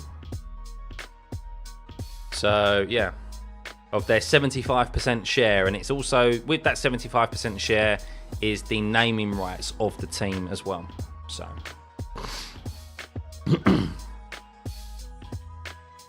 Thanks, Wonk. No, there's no concrete information on who that is, but I think if you were probably to put the links together, maybe Hitech, Ollie Oakes was the owner of Hitech. He's now the team principal. Yeah, it might be Hitech GP. It makes sense. So.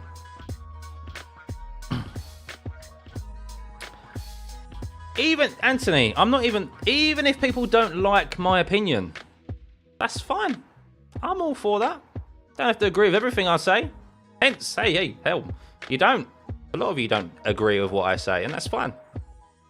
Healthy disagreement is good, as we say. So, I don't mind that.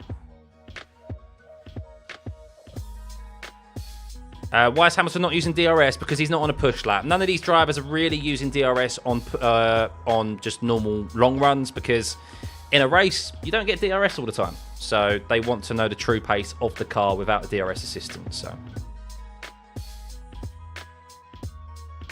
don't mind that guy, Stuffeyy. Probably know a lot more than that. I'm alright, aren't I? I'm alright.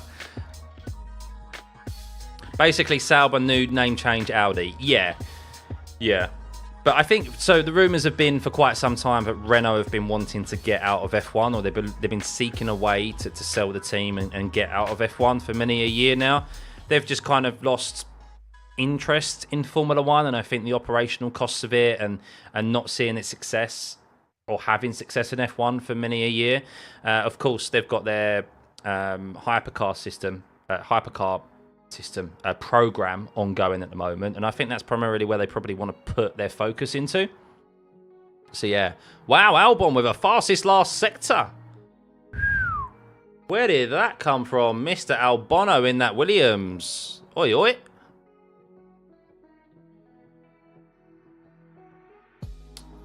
No, cheers, guys. I appreciate everyone for tuning in.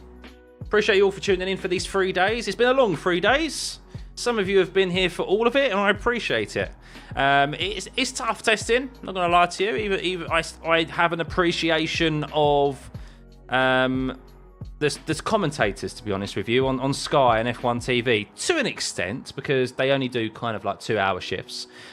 We've done 8-hour shifts, but yeah, they don't have the benefit of being able to have the back and forth with you guys that I have. So yeah, hopefully you've enjoyed it. We, of course, I'm really looking forward to a couple of weeks' time. I'm a bit gutted. It's only I'm gutted. It's not next weekend, to be honest with you, guys. We've got to wait a few weeks until Australia. My body clock will probably thank me, to be honest, because I need some sleep. But yeah, it's going to be some early ones in Oz, but we'll be here for it. How is Piastri lapping several seconds quicker?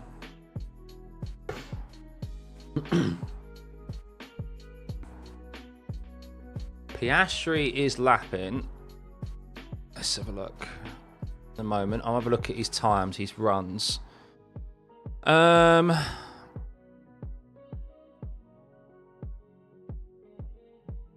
Yeah, so I say it's a weird one. It's not really a weird one because Piastri is getting quicker, but he's probably got fuel burning off, and the track is evolving in a good direction because it's getting cooler. So he's on a race sim at the moment. Russell's on the hards now. So Russell going to do some race sims, as I imagine Lewis Hamilton probably will at some point.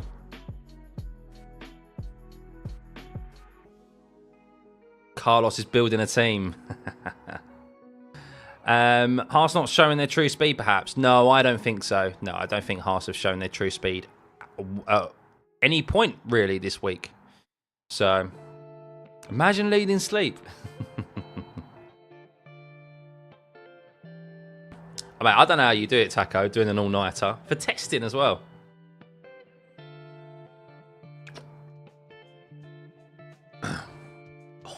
Throat fills up, man.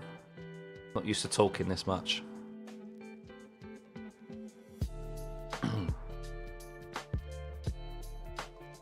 Hey Josh, good day, mate. Hope you're well. You slept from 4 till 9, so you're prepared. Oh, that's not too bad.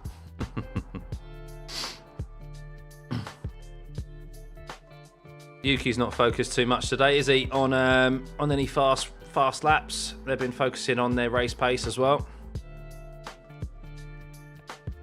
On their own race sims. He's younger than us, Scott. That's very true. Yeah, he's less than half my age. Just crazy. 1 a.m. to 10 a.m, Sarah. Oof. You don't even stay up for real racing.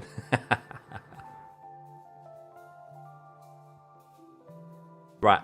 Just need to go take some tablets or find some lozenges, guys, to get us through this last hour. So give me just a couple of minutes and we'll be back.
What have I come back to? Taco going off on one. What are you doing?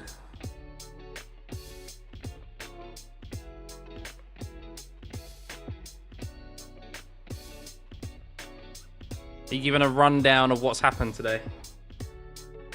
Oh. Poured myself a rum and coke to get me through the last hour.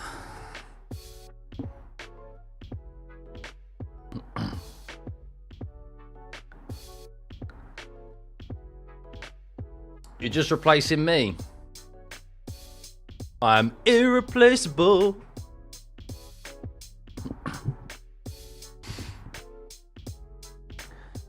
I'll pay you later, Taco. I'll pay you later.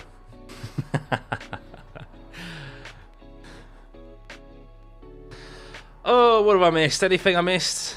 Albon's out there again going for a fast lap. Or maybe not.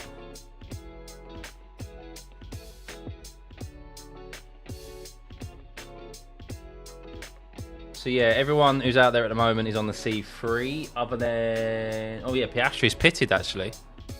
I thought it'd be out there a bit longer. But everyone who's out there at the moment is on the C3 tyre. Lewis obviously was last out on the C4. Yet to go back out there with an hour remaining. So interested to see whenever he's going to go back out there. I will replace you with your co-host any day. Well, yeah, she may replace me in about 10 years. You never know.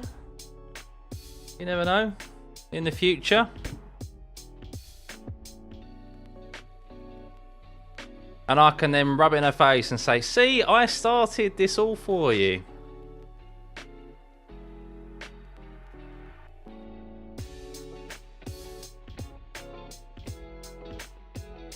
Oh. Forza Ferrari, Forza Ferrari. What's your opinions on the Ferrari? Because I obviously, like everyone, like any Lewis Hamilton fan, I've looked at their merch, the Ferrari merch. And what's your thoughts on it? Do you like it? Do you not like it? I feel like I'm a little bit underwhelmed by it.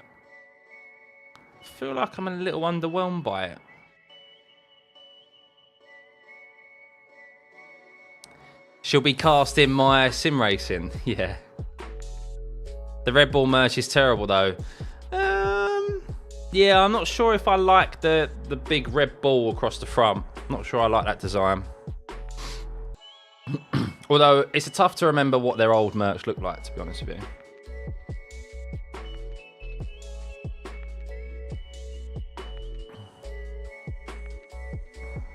Oh, Albon nearly broke into the 29s a second ago on his last lap, which was a 30.0. So not bad for him there. So George Russell is on his race sim now on the hard compound tyre. I did say that only one's out there. Where is George Russell? That's odd, because it's saying on here that he's on the hard, but on F1... On the F1 like live stream, it's saying he's on the C3. Oh, no, sorry. That's the time he set was on the C3. Well, that's stupid. I think. Why isn't that the tyre that he's on now, rather than the tyre he set his fastest lap on? Doesn't make sense. Has any Hamilton Ferrari merch come out yet? I think the hat has come out. I think the hat has come out, but I'm not sure about anything else yet. I think he's just got... I think there's just normal Ferrari merch at the moment. So, I mean, good luck getting any Lewis Hamilton merch at Ferrari, because it will just sell out instantly. You got to send me the championship cap from 2024. I know you offered me that, didn't you?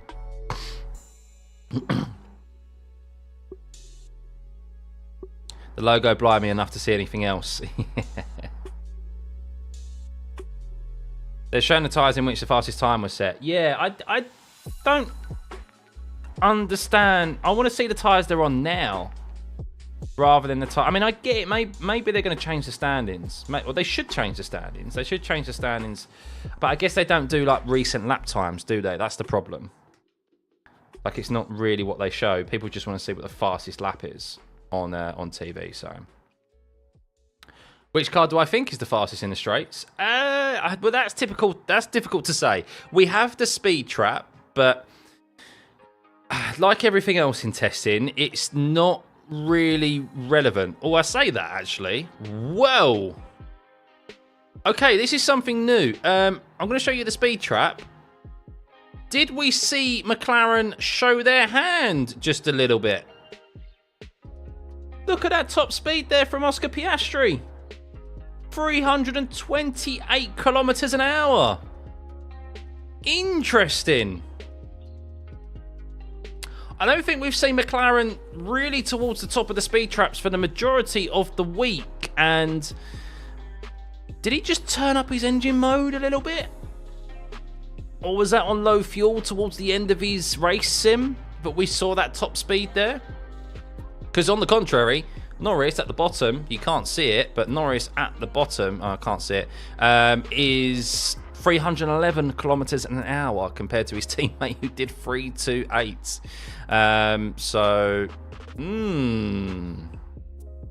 Even if he had slipstream, and DRS open, that's quite considerable. That's quite a considerable top speed there.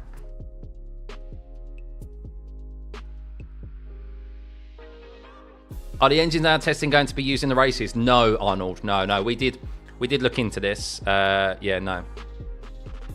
No, you're mine. You are number one, bro. We will support you. Thanks, man. I forgive you for saying you don't know what I'm talking about. For saying I don't know what I'm talking about.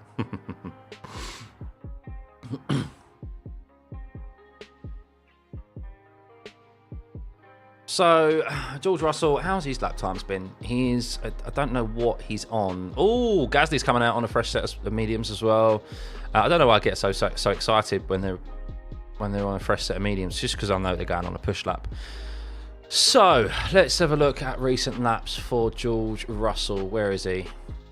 So he's on a race sim at the moment, and he's super consistent in the 35s, 35.5, 6, 35.5, 35.6, 35.4, 35.3, 35.1, 35.0, 35.1, 35.1. Super consistent. And as that fuel burns off, he is improving. Max is back. Max is out. Yep.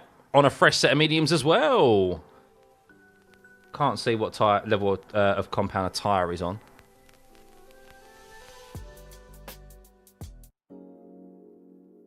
Can we talk about Gasly sitting in P2? Yeah, I mean, it's solid. I still think it's nothing to write home about. Right, so Albon's gone out on a fresh set of mediums as well. So they're doing some push laps now. So we've got some push laps here at this stage of the session. 21-degree track temperature. We're still not going to get... Will we get close to 29.1? I don't think so. I still think the track temp's a bit too high. It was when we saw that 29.3 from Carlos Sainz yesterday, the track temp was about 5 degrees lower, which makes a big difference. And the wind speed is a lot higher here today as well than it was yesterday. So, but we'll see. We'll see.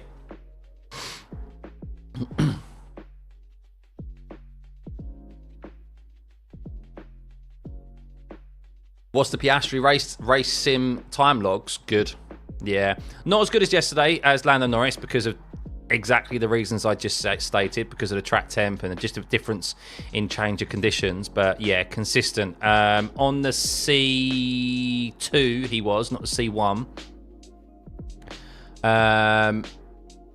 Anything from low 35s to... Yeah, low to mid 35s. Then he ended up putting on a new set, and he was in the obviously he's got less fuel in the car and stuff. He was in mid 33s, mid to high 33s, and then obviously a couple of anomalies there where he got caught behind Esteban Ocon. So looking good. Oh my God, Albon fastest in the first sector. Max is on a fast lap, but it's all about Alex Albon.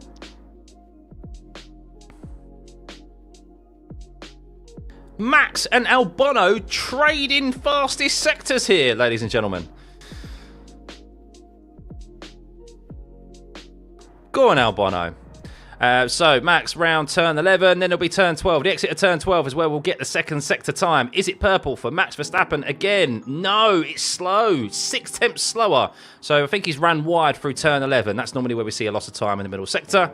And then a 38.5 from Albon. Albon's going to set the fastest lap of the session.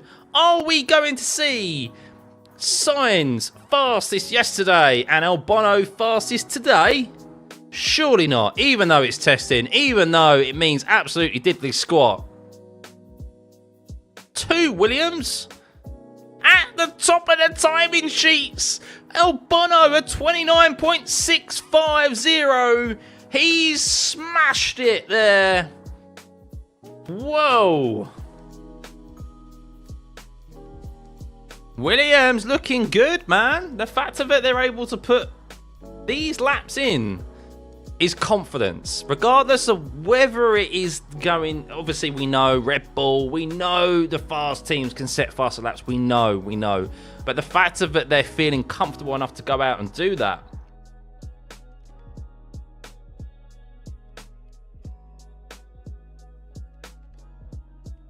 Quite a bit of understeer in the Red Bull on that lap from Max Verstappen.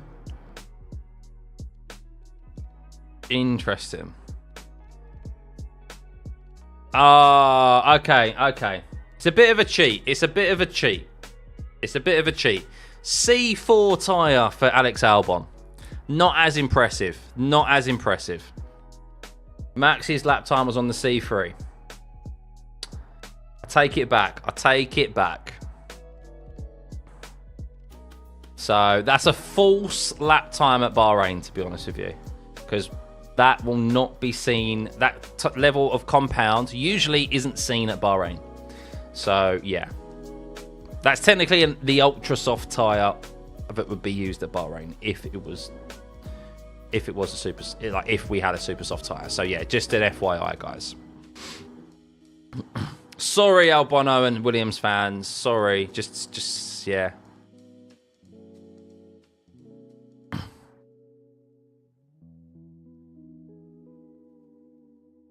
But, yeah, the key from that run there was that Max, again, big lock up on the inside into turn 10.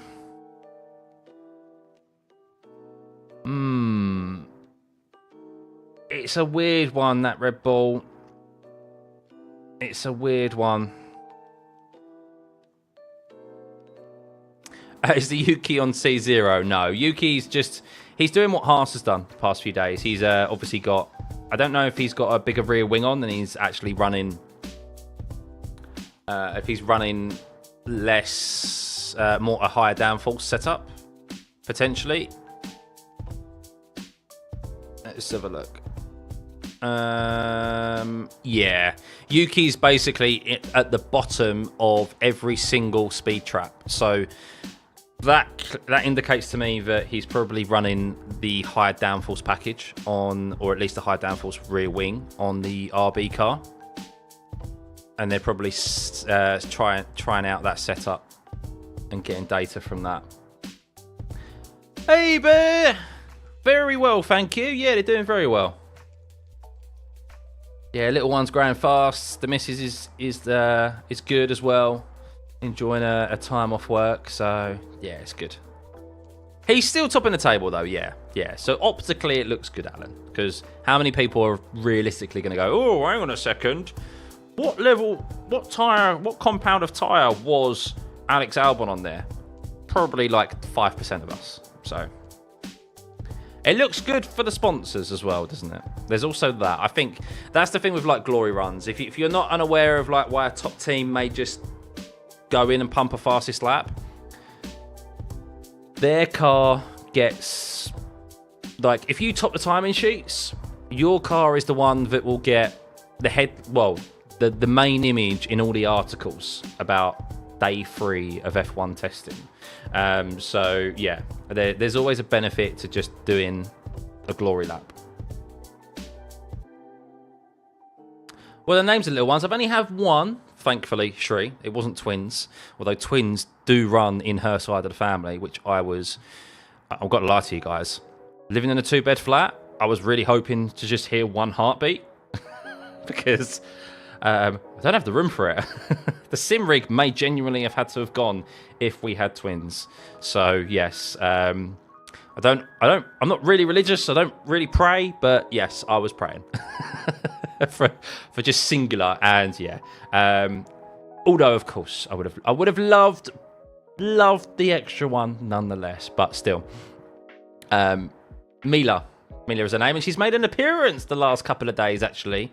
She hasn't made an appearance today, so I do apologise. My co-host is, the missus has taken her out today, so. Back on the flipping C4, what does Ferrari want?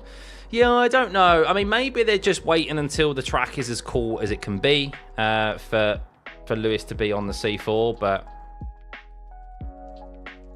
it is a bit odd to be on the C4. Or maybe they just ran out of C3 tyres. You never know. They might have not had enough. They might not have enough C3 tyres. They've used them all.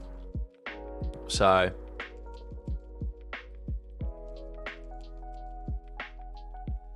but yeah, Mila is her name, and she made an appearance yesterday and the day before. So yeah, I'm sure she'll make an appearance again.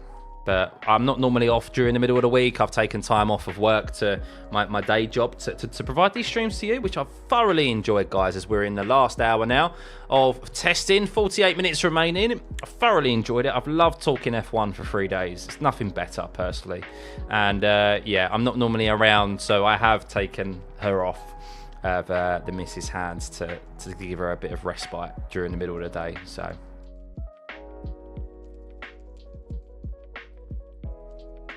Come on, Russell. P50 yeah, on the hard compound tire. He is doing some race sims at the moment. He's on the C2, I believe, from what I saw. Is he on the C2 or C1? Did we find out he was on the C2, wasn't he, I think? So his previous laps have been... I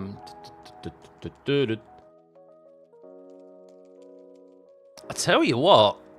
We don't know fuel loads. We don't know fuel loads, and we don't know, obviously, battery mode and engine modes and stuff. But I tell you what, Ocon's race pace looks pretty good.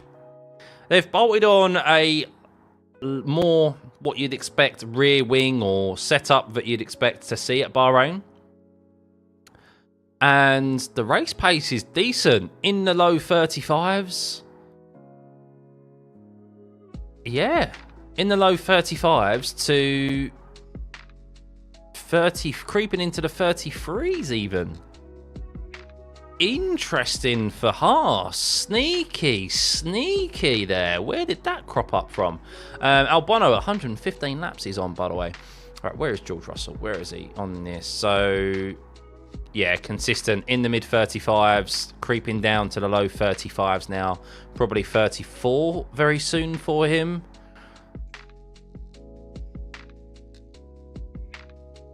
Interesting. So it's just me. It's just hit you. These testing sessions are pretty boring. I think 50 laps should be done driving fans around in roadcast, rubbing the track, and then testing, maybe in different format.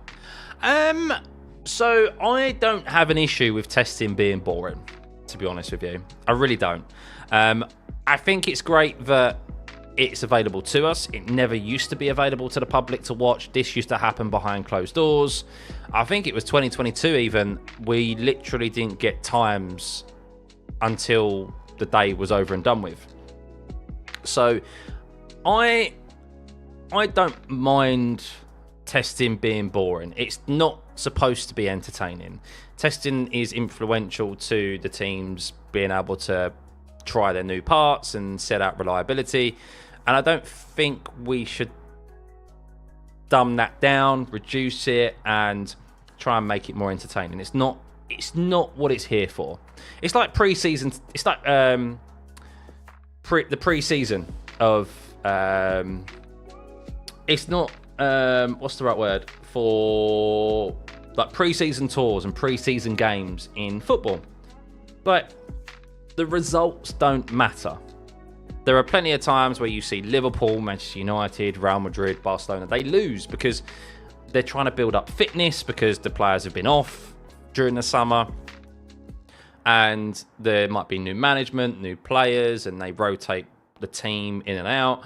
And it's more so about just the fans being able to see those teams and those players in person and just build hype, really, for a new season. And, yeah, for F1, I guess, I mean, testing is a bit more important, I guess, to that extent. But, yeah, it's like just pre-season, isn't it? Season, so. Noted. Can we see the speed traps again? Of course you can. That's why I did this for you guys, because I was like, well, let's make it a bit more interesting, shall we? We built up a community over the last year. You guys enjoyed the watch-alongs, and it would just be an opportunity to get hyped again for F1. And have an opportunity to chat to you all before, of course, we head into the first race weekend of this season. What do I think will be the disappointment, and what will be the surprise of the year? Oh, who will be the disappointment of the year? Ooh. Disappointment of the year.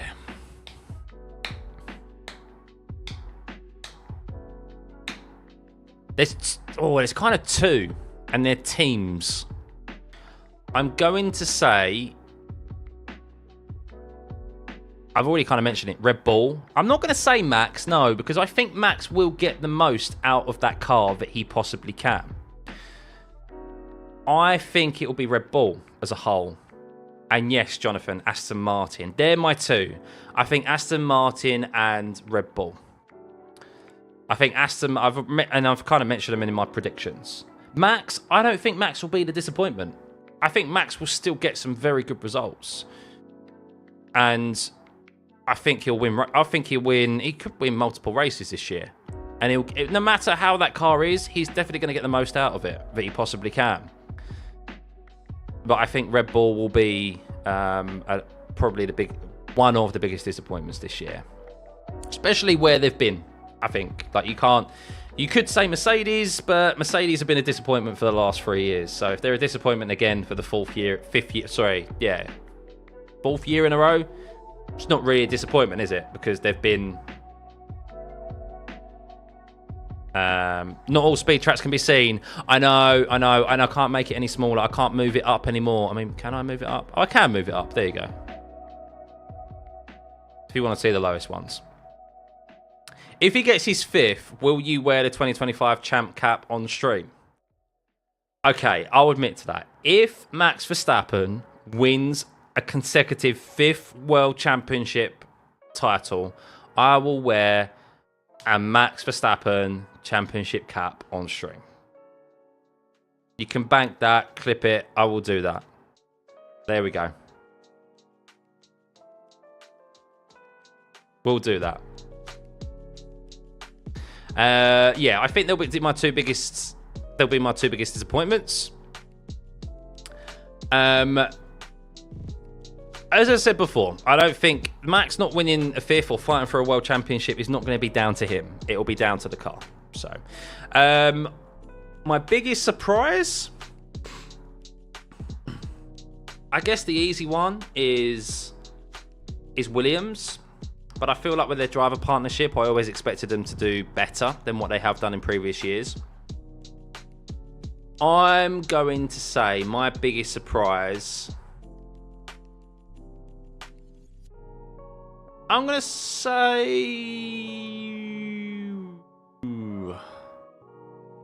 who's my biggest surprise?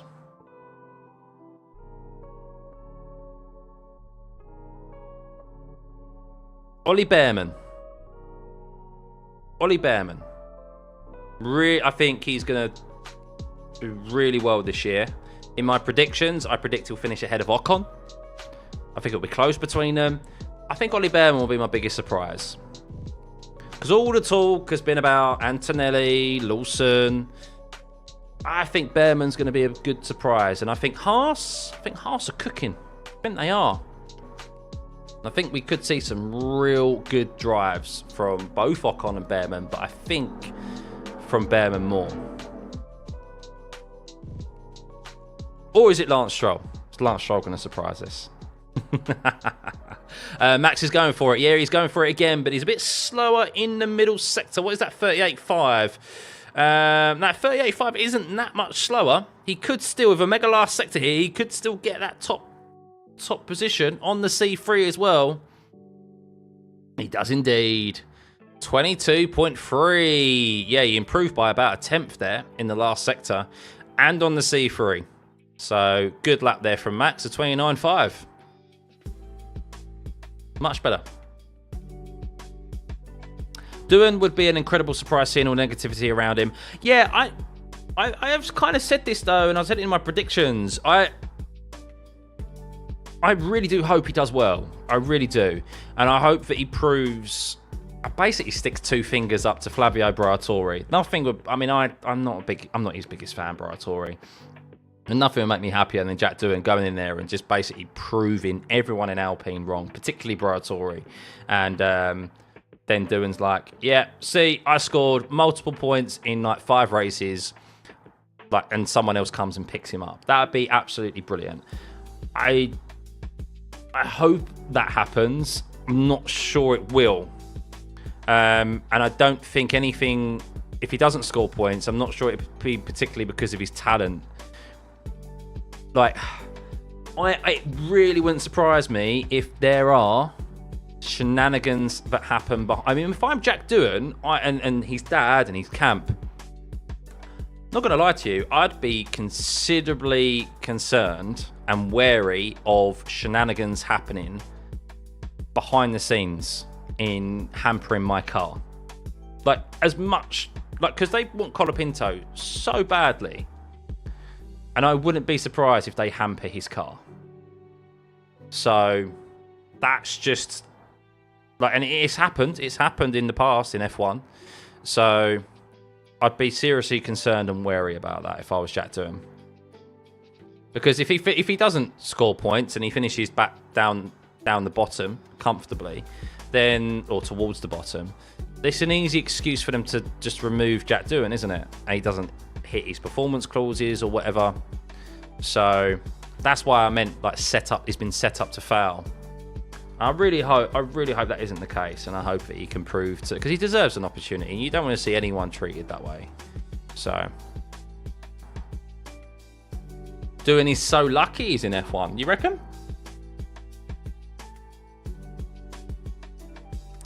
I think he'll be... I don't think he's lucky. I mean, everyone's lucky to an extent they get to F1, I guess. Because there's only 20 spots on the grid, but... Stroll F1 chat? No. No, never. Hopefully not. Hopefully not.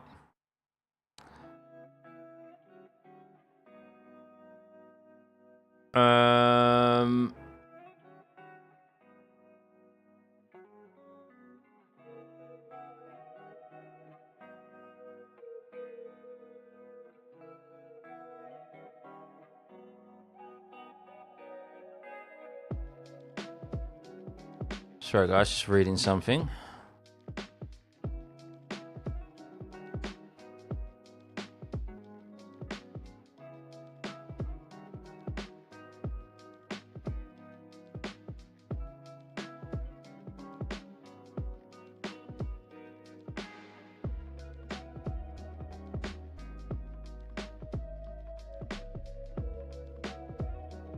No, nothing of note. Nothing of note. I thought there might be some interesting information to relate to yourself, relate to you guys, but nothing.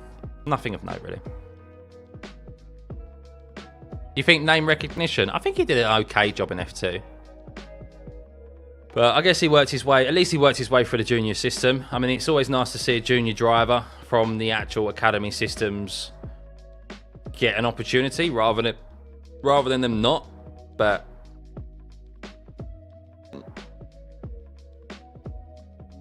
hey, Crossbow, I'm doing well, thank you, mate. Hope you're doing well, good too. We are in the home stretch.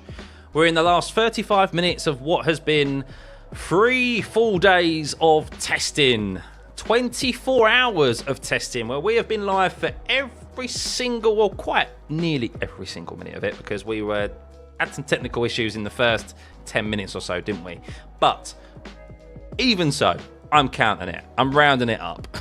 we've been live for every single minute of testing, and well, it's been a great 3 joys, a great 3 days, guys, and I hope you've enjoyed it, and I hope you've enjoyed having me in your ears wherever you've been in the world, and whatever you may be doing during the day, whether you're at school, college, work, just chilling at home. Yeah, I've enjoyed it, guys, and I hope you have too. Who do I think the Cadillac driver lineup will be? Oh, yeah, we've spoken about this a few times. Perez, definitely, I think. Sergio Perez, if he wants it. I'm sure they probably will. And, yeah, the other one, I think, is still up for grabs. Don't know. Got to admire me. Don't admire me. Don't admire me. It's, trust me, it's a lot. It is easy, and it's not easy, I guess, to an extent, sitting here for 8 hours. I mean, it just makes me realise how much I actually talk. my voice will be happy that I don't have to talk much this weekend. I've never done so much over 3 days, but yeah, no, I've loved it. I've enjoyed it. It's definitely been worth taking the 3 days off of work for. Hey, Firm, welcome, buddy. Hi from Saudi Arabia. Welcome. Hope you're enjoying the stream. Mick Schumacher should be an Aston Martin. See what he can do better than his Haastin. Yeah, we spoke about Mick. I think he was unfortunate not to be given at least another opportunity elsewhere. I do think that environment in Haas was quite toxic. I think that was showcased quite evidently on Drive to Survive. Yeah, I think the problem with Mick, I mean, he didn't get an opportunity at Mercedes. I don't think his sim times apparently really impressed that much, which is why he wasn't given an opportunity at Merc. But at least he's prospering well in the Alpine system in the World Endurance Championship. So I think what will be maybe Haas's lineup in the future. Maybe Yuki Tsunoda. We said in there with the Honda connection, maybe a reserve driver. Be difficult unless he moves to Caddy. Be difficult for Yuki to get on the grid for next year, I think. So, but we'll see. What would we do if you hadn't taken a holiday? Our days would have been wasted. Thank you, Scott, for being here. Thanks, Anthony. I'm glad I did. I wasn't going to, but we did. And I'm glad, because I wasn't sure I'd be able to get the live data up. But I thought, do you know what? I'll take a punt and see if it does work. And yeah, thankfully it did. Will I be live for every Grand Prix this year? Of course I will be, Crossbro. Yes, so my plan is, of course, as always, to make as many sessions as I can. I always make the sprint qualifying, every qualifying session, well, basically every sprint qualifying, which is on a Friday afternoon or evening, and every session over the weekend. So practice or sprint race, qualifying for the main race, and the race on Sunday. The only session I sometimes miss is FP1 because I am at work. I've obviously got my day job, and it falls at like 11 a.m. in the morning, 12 a.m. in the morning, 12 midday or something. So I can't take time off work to do that, but I can more flexible in FP2. But yeah, we'll be here. I'm even going to, this is how mad I am. I'm even going to do, oh my God, I've just seen the practice times. Oh, I was going to, do I? Oh, I'm regretting committing to this now. So, TV times for Australia. 1:30 a.m. UK time, and then practice 2 is 5 a.m.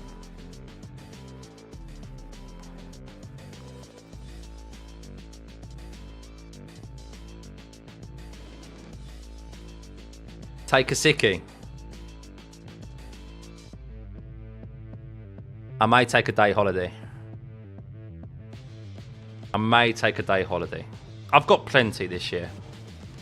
I was just going to do it anyway, and then because I work from home on Fridays. But that's, yeah, I'm not going to get much sleep there, am I? I'm not going to do much on the 14th of March. China's not much better either. As Oscar Piastri, push lap from McLaren. While I was looking at that, True pace from McLaren. Oh, nearly 29.9 from them. Where did that push lap come from? Interesting. What's my job? My full-time job is I'm a quantity surveyor. So yes, I work in construction. If you're not sure, if you don't know what a quantity surveyor is, I look after the commercial side of construction projects. So like the contracts, the make sure. Well, why is it all paused?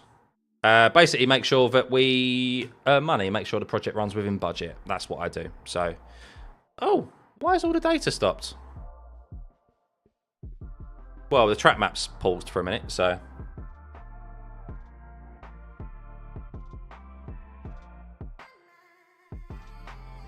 I think this morning's session is the most realistic order. I kind of find Mercedes because of such a big name to go ahead of McLaren again. Maybe not in Australia in first few races, but later on, yes. Interesting.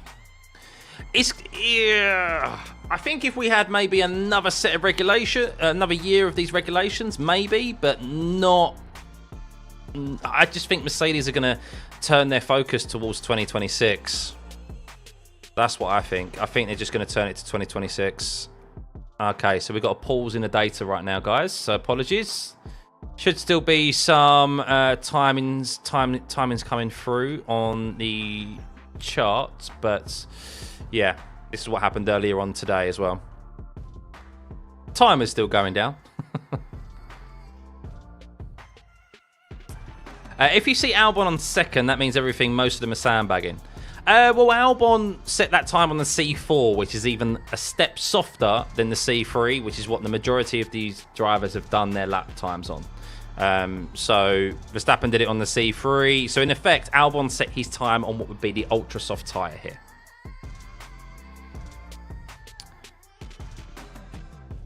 Restart chart. I think normally I can check. Hang on, I can quickly check some other YouTube channels. And normally that means that their timing charts don't work either. Yeah, they're paused as well. It's a pause in the data. Pause in F1 data. This happened earlier on today, so it's not just us. It's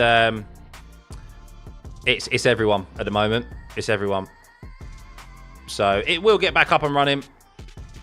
Not sure why. Is there any hope in Ferrari to win, Beirut? What do I think? Yes, I do. Yeah, I really do. I think it really is going to be between McLaren and Ferrari. So, yeah, really looking forward to this season. Even if Red Bull or Mercedes aren't involved, I do think that it'll be between those two, and I think we'll still get multiple drivers from two teams fighting for the win.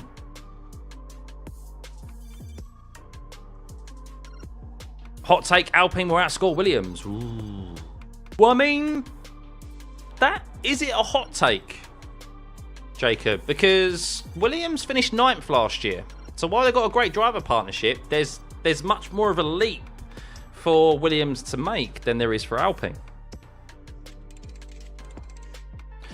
Who's my favourite driver and what is my favourite track? I've always said, yeah, I'm a big fan of Lewis Hamilton, so always rooting for him. He's probably my favourite driver on track, but I always want the Brits to do well. And there's some others, but I do like Piastri. I do like, who else did I say I liked as well? Leclerc and Liam Lawson. Silverstone. British bias, I know. My favourite driver is a Brit, and my favourite track is in Britain. But I just love Silverstone. Yeah, it's nice, fast, free-flowing circuit. Always provides great racing. And I love it in the sim as well. So, best British track besides Silverstone? Probably Brands Hatch. Yeah, probably Brands Hatch. Your favourite's Lando, Haytham. I can see why. Yeah, Lando's one of mine as well. Always been rooting for him. He's my pick to win the championship this year. So, yeah. I think he's going to have learnt a lot from last year, and I think we're going to see a better and improved Lando and a more confident Lando this year. It's a Lando that is heading into this season with more than what he's heading into this season for the first time ever where he's got race wins under his belt. So, yeah. That's going to be, like, he's got confidence. He's got a bit of a, I wouldn't say swagger, but there's definitely an air of confidence around him, especially from interviews that you see this week. And he's not giving too much away, but yeah, I think we're going to see a strong Lando this year. And Lando has learned from the mistakes of last year as well. Do drivers use softs? Technically not the designated softs for this week. The designated softs for this week are the C5 and C6 tyre compound, which are too soft for this sort of circuit. Come on, surely this is sorted itself out. So the soft compounder tyre that is used at this circuit is... why is this not working? Okay, I'm gonna restart this, guys, and just hopefully see if it's worked. If it hasn't, then it means that there's an issue with the live timing that is coming from F1, but we'll see. Yes, there's an issue with the live timing coming from F1, it seems. So, not much I can do about it, unfortunately.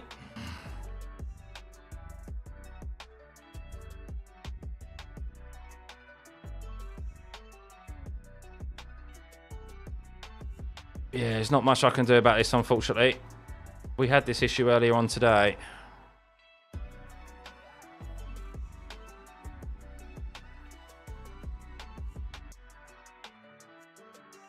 There we go.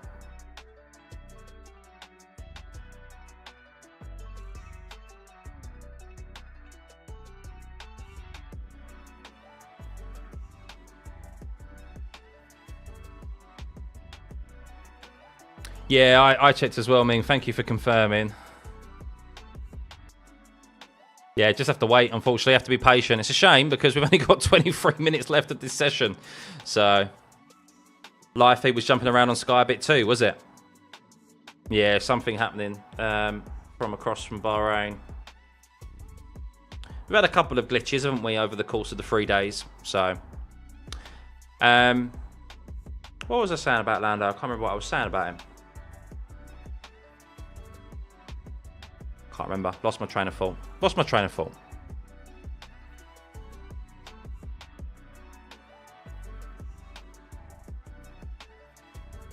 He deserves it. Yeah, I mean, there's a few drivers that deserve it, but I just think from what we saw last year, yeah, I think he's learned. I think he's learned a lot from it, and I think we'll look back at last year as a defining moment in his career. So, God, what is this music that's on at the moment? Next.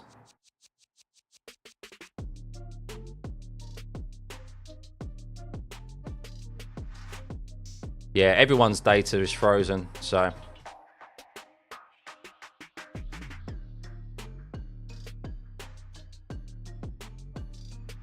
Sandstorm, maybe.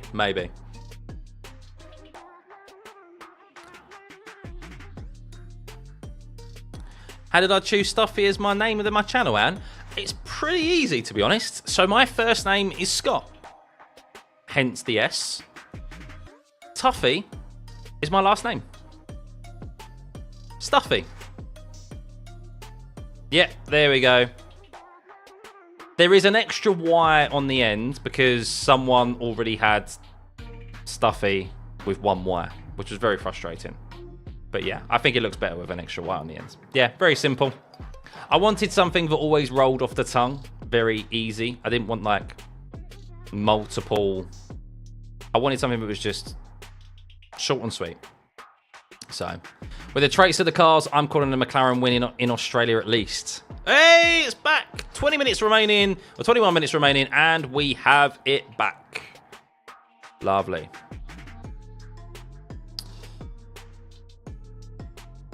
There we go. Happy days, happy days. So who's on? Is anyone on fresh tyres? Is anyone on fresh tyres? I think Max is. I think Max might be on fresh tyres again. He's on an outlap, I believe. Alonso should have given car 2 hours earlier as Lance was unwell from the morning. Yeah. He had the same issues with your name. Oh yeah, you've got 2 Ys on the end of your name as well, Ming. Lando is realistically too soft. They could have won the World Driver Championship in WC if Lando was priority. Yeah. So I think overall, last year McLaren and Lando need to have done a lot of growing.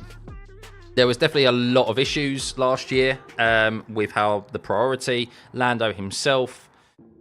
Like, I tell you what, if that's Max Verstappen now and he's got that lead, before he's even got one world title, so let's say he's going for his first world title, and he's got that lead over his teammate, there is no way in hell that he is not going into that office of Christian Horner and going, what are you doing? Why are you not prioritising me? Where's my assistance here? Like, I need my teammate to get out of my blooming way and let me do my thing. Wow, what the hell's going on there? Who? Max Verstappen leaving 11th out of turn 1 there. He wasn't too happy, was he? So that's what Lando needs to do if that situation arises again. It's what he should have done last year. And hopefully, look, McLaren have got that Constructors title again now. That was clearly their main focus and priority. And hopefully this year they're like, right, yeah, Lando, if that situation arises again, we'll back you. It may be the case that it's Piastri who does it. Whoever it is, they need to clearly indicate that, look, you're mathematically out of the running here. We need to focus on the other driver now.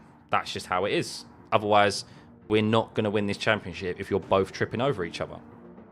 So, yeah. Well, Max's new tyres are done. Hit it. Someone got very...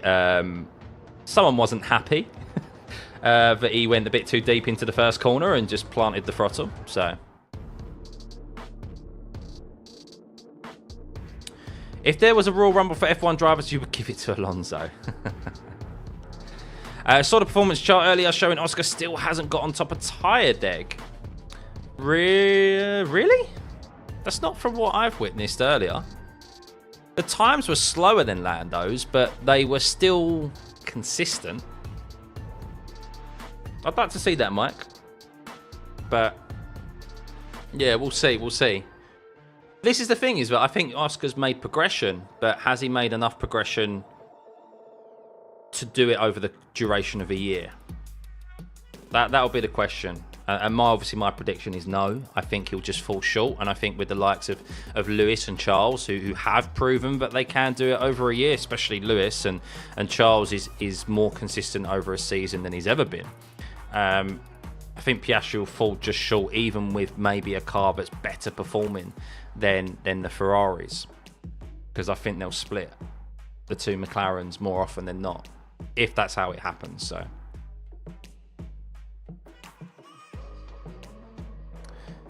you think Ruth Buscombe was doing the analysis? Oh, sorry, Max actually spun the car. Apologies, I thought he just went deep into the corner. No, he actually spun the car. I caught the end of that of what happened there. So Max spun the car into turn 1 on a fast lap. Lol. Wasn't happy. He wasn't happy. You don't think Hamilton's looking good for the championship? It's still too early to say. So, I don't know why Lewis isn't out there yet. Yeah, I'm surprised he hasn't done really any long runs today. Scott trying to hide his inner smile that Max spun. No. 3 years now, the last race hasn't given us a title battle. Last time in 21, yeah. Finish year should go all the way to the last race with many excitements. That's all we're asked for. Well, that's all I'm asking for. I want there to be a close championship battle. Of course, there's drivers I prefer to win it, but at the end of the day, I just want there to be intrigue and excitement and get a buzz all the way to the end of the season. So, yeah, I don't think anyone's going to go out there and set a faster lap now, unless they've still got some new tyres to bolt on at the end. But the fastest lap doesn't mean a lot, as it didn't yesterday, as it didn't in the first day. But Max can take some comfort that he's at the top of the timing sheets. But overall, that's kind of, I think, not the story of his day. He's only done 73 laps, which is not what you expect of someone who's done the whole day. And the Red Bull still doesn't look that great, if I'm being honest with you. Still looks a bit of a handful, which of course Max can deal with, but how long is he willing to put up with that before, obviously. We saw him like lose his temper in Hungary, let alone if he's got a car that he has to deal with that for 24 races this season. So Mac's going to have to handle the grid while trying to be a dad. Yeah. Our driver reactions interviews today, I think there probably will be. Yeah, after today or tomorrow. I think after today, because I think the drivers probably want to get home, wouldn't they? At least enjoy themselves for a week before they then have to head out to Australia. Top of the table, just good for the money, men. Yeah, for the sponsors and that. Do I think Ferrari made a good decision in signing Lewis with so much hype because they paid 500 mil for him? Yeah. I mean, there's no one more commercially viable on the grid than Lewis Hamilton. I bet you, mate, they make an absolute fortune from him over the time that he's at Ferrari. I mean, there's probably a considerable amount of sponsors who are lining up to be part of Ferrari because of Lewis Hamilton. Yeah, he brings in a considerable amount of money with him. So not just in the form of merch, but just the sponsorship deals as well, that we're not privy to. So that money that they're willing to invest in him, his yearly wage, and obviously his off-track ventures, they're probably looking to do it. And also Ferrari is a team that I think is probably looking past even the money side of things. Yes, we know money rules F1, but I think also Ferrari, considering they've been in the sport since the very first race, they're all about making history. And they've gone a very long time without winning a world championship in the constructors or a drivers championship. We've spoken about it, and the fairy tale for them will be winning a world championship with Lewis Hamilton, because it's making history. They made history with Michael Schumacher with 7 world titles. That was a record at the time, and now they can make history with Lewis Hamilton by him getting his 8th at Ferrari, and it being so long since they won a championship as well. So yeah, that's what Ferrari is all about, and with that comes publicity and money as well. So yeah. I mean, look, when the news was announced, if you remember, the news that was wherever you were, the news when it was announced that Lewis was moving to Ferrari, how many people mentioned to you, oh, did you hear about Lewis Hamilton going to Ferrari? People who don't even follow F1, because it was front page news of a lot of newspapers, of a lot of news websites. It was mentioned in, not even as part of like the sports section of news shows. It was one of the main stories. That's how big of a news story it was, because of Lewis Hamilton's name and because of Ferrari's recognition both of their recognition across the world. And that is exactly what would happen if he won the 8th with Ferrari. So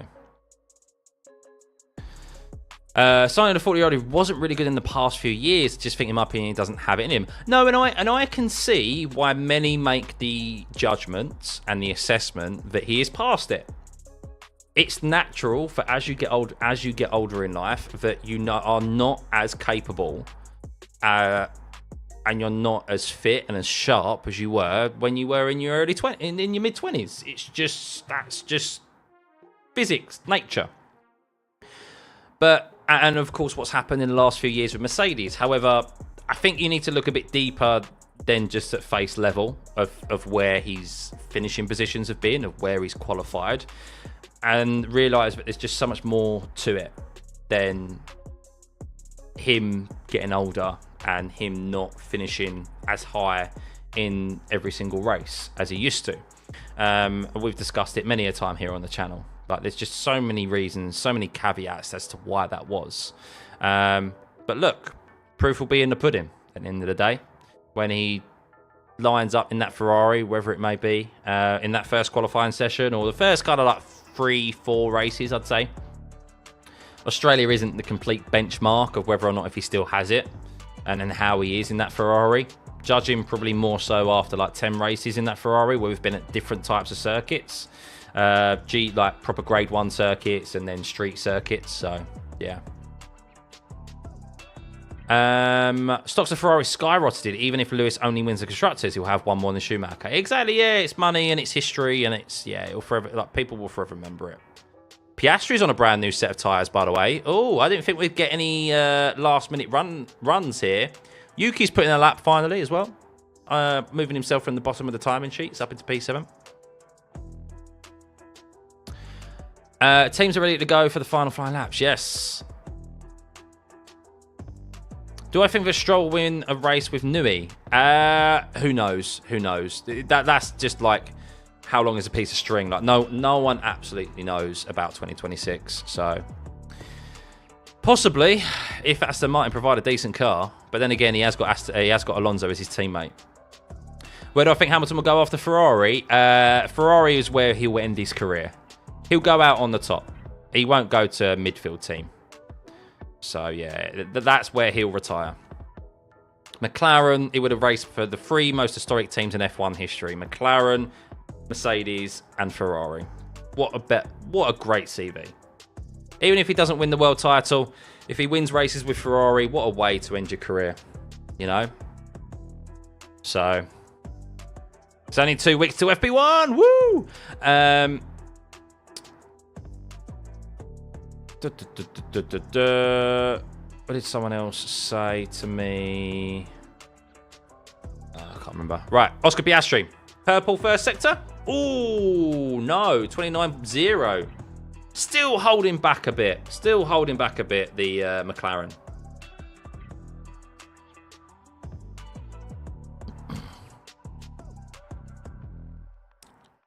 Hamilton retire in 2 to 3 years. You think Dino Bogdanovic will replace him?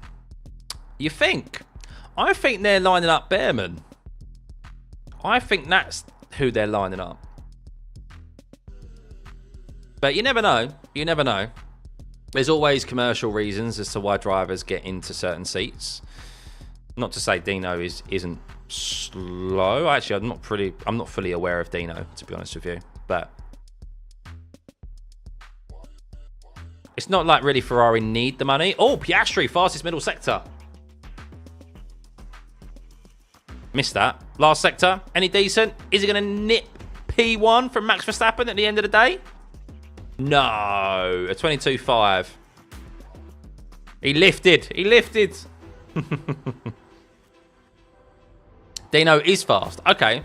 Yeah, I mean, I imagine obviously it's best of both worlds for Ferrari, but I can't imagine Ferrari would necessarily prioritise. And obviously, Lewis does bring commercial opportunity with him, but he is still a 7-time world champion. I don't think, let's say if Lewis Hamilton was like really poor, I don't think they would specifically sign him still. They still want that. They still have aspirations of winning the Constructors and the World Drivers' Championship. So they wouldn't sign Lewis even with that if they didn't believe that he could win those championships and still be quick. George Russell, fastest in the... This is going to be a purple for George Russell. Although he is 2 tenths off of Albon and Verstappen in the first sector. Although he's made up a lot of time in the middle. How about the last sector? Is it fastest for George? It is! Right at the end of the day, he's pipped Max Verstappen. 6 minutes remaining by 0.02 of a second. George Russell nipping that fastest lap away from Max Verstappen, who probably won't be happy at that. Max is doing race simulation, but without DRS. Yeah, probably. If he's not using DRS, then he's doing some long runs here at the end. 2 minutes for safety car as well. Yeah, the systems tests will happen in a minute or so. What did someone say? Was Lando faster than Oscar yesterday? He was on paper, but the difference is that the track conditions are different today. So why can't I get my thing up? Hang on.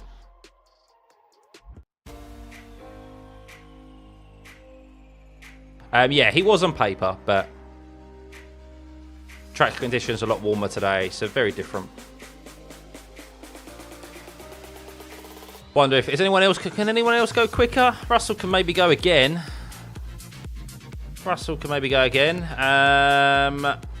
I think that's it. Lewis Hamilton's still in the pits. He's not even bothering coming out. I think Lewis is done. think Lewis is done. Sorry, Arvid Lindblad replacing Yuki.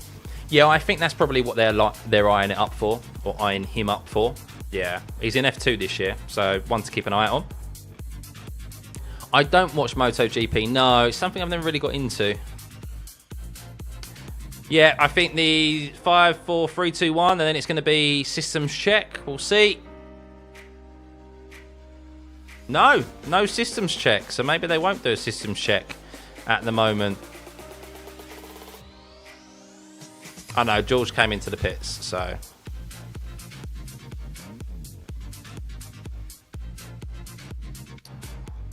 Where is Ferrari? He's in the pits. He's in the pits, Lewis Hamilton.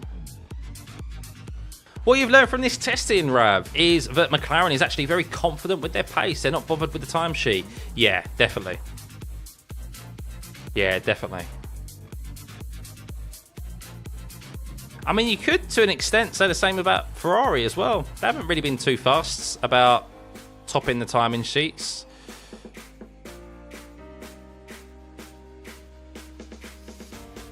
We'll see, we'll see. Not long to find out where everyone properly sits in 2 weeks' time. Red Bull maintaining 135 at DRS, is that a good thing? Yes, that is a good thing on the medium compound tyre. Ooh. Hang on.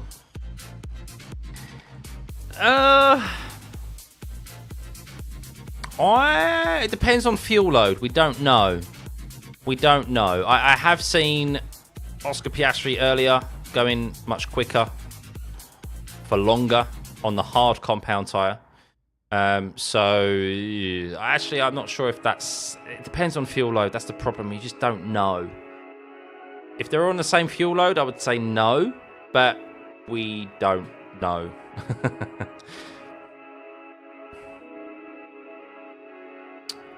Oh, really, Mike? Oh, that's sad. Ferrari as well makes it exciting for the actual races, yeah. Testing shows Williams not too slouchy. Yeah, it definitely shows that they feel a bit confident, Williams. So that partnership of Albon and Sainz is going to be interesting to watch and play out. Will you not show rally and track updates in the race streams? I do show track updates normally. I normally put it at the right-hand side of the screen. It was showing earlier, but so race control messages, I do normally... Hang on. I do normally minimize this and put this at the top right hand side of your screen. I say top right hand side, like up here. Radio messages I don't personally show, because race messages for me, the AI isn't accurate enough, and they also run through so quickly that I feel like you don't get too much from it. It's kind of irrelevant, to be honest with you, and I'd much rather focus on the main source of information, which is like this data here, and obviously the track map and my commentary. Like if there's any serious radio messages, I have Sky TV and stuff in my ear. I'll relay those to you. So yeah, see you in 2 weeks, Bill. Don't see you then. Any changes to my predictions post-test before we head off to the first race? No. I'm sticking with them. I think there's nothing that I've really seen. I feel confident that the one thing I feel most confident about is not Lando Norris finishing in P1 for the championship. The thing my predictions that I feel most confident about is the stake F1 cars being down in 19th and 18th. Jack Doohan is more just a feeling rather than feeling confident about. But I think Stake F1 haven't shown me anything from this week, and Aston Martin either, that they're going to be good this year. So, yeah, I feel confident about my predictions with Aston Martin and Stake F1. The others are all up for interpretation. Who knows? So, thanks, Alan. Thanks for sticking around, mate. Appreciate it. Yeah, it's been a long 3 days. Not gonna lie to you, it's tough work when there's only so much to discuss with testing and read into. But you guys have helped me get through this as much as I hope I've helped you get through this as well. So yeah, it's been enjoyable. I'm glad I took the time off work to be able to do this and provide this for you all. Welcome to every single new sub who has joined over the last few days. We'll be back, of course, in a couple of weeks' time for Australia, the first race weekend of the year. I'll be keeping content coming your way. Of course, I do my own sim racing content, and I, of course, will no doubt have some opinionated content as well, because there'll be plenty of news stories as we head into the first race of the season. But that is it, guys. Officially, checkered flag. Last day of testing. That is 24 hours of testing that has just been completed. Thank you for joining it for me, guys. Hit that like and subscribe button. It'd be much appreciated. And turn those notifications on as well for when we are going to go live and obviously new videos. But let's have a rundown of our last session here, and well, our last day, shall we say, not just our last session, our last day, because George Russell has topped the timing sheets. 3 different teams and drivers at the top of the timing sheets in testing, which is totally irrelevant, but let's run through them regardless. 90 laps for George Russell and a 1:29.5 for him in this last day here at Bahrain. Max Verstappen, 81 laps for him and a 29.566, just being pipped by George Russell by a couple of hundredths. Alex Albon in doing the whole day by himself, 135 laps. Interestingly, 54 laps more than Max Verstappen, who was the only other driver to run all day by himself, with a 29.6 on the softer C4 compound though. So yeah, just dial it back maybe just a little bit, Williams fans, for Albon there. Oscar Piastri, 83 laps and a 29.9. McLaren not once really properly truly showing their one single lap pace. Gasly in P5, a 1:30.0 from him, 83 laps. Hamilton, 47 laps this afternoon, not that many than what he's done in previous days. A 1:30.3 from him. Some performance laps, some setup changes, maybe dialing in the car, trying to find a right window for it. Yuki Tsunoda, 86 laps, 1:30.4. Ocon, 102 laps for him. That is a lot for this afternoon. Whoa, that is a single afternoon. But Esteban Ocon has fitted in 102 laps. Considering Albon did all day, wow. I think with Behrman at the bottom of the timing sheets with 59 laps, that is a considerable amount between the two of them. Charles Leclerc, 66 laps in P9, a 1:30.8. Antonelli, 61 laps from him. He also got a considerable amount of track time over the 3 days. He looks very promising. We'll see what he's like when it comes to the first race of the year. 1:30.8. Norris, 57 laps, a 1:30.9. Doohan, 61 laps, a 1:31.2. Stroll, 34 laps. He was ill this morning and didn't get much running this afternoon. A 31.6. Hulkenberg, 69 laps, 31.7.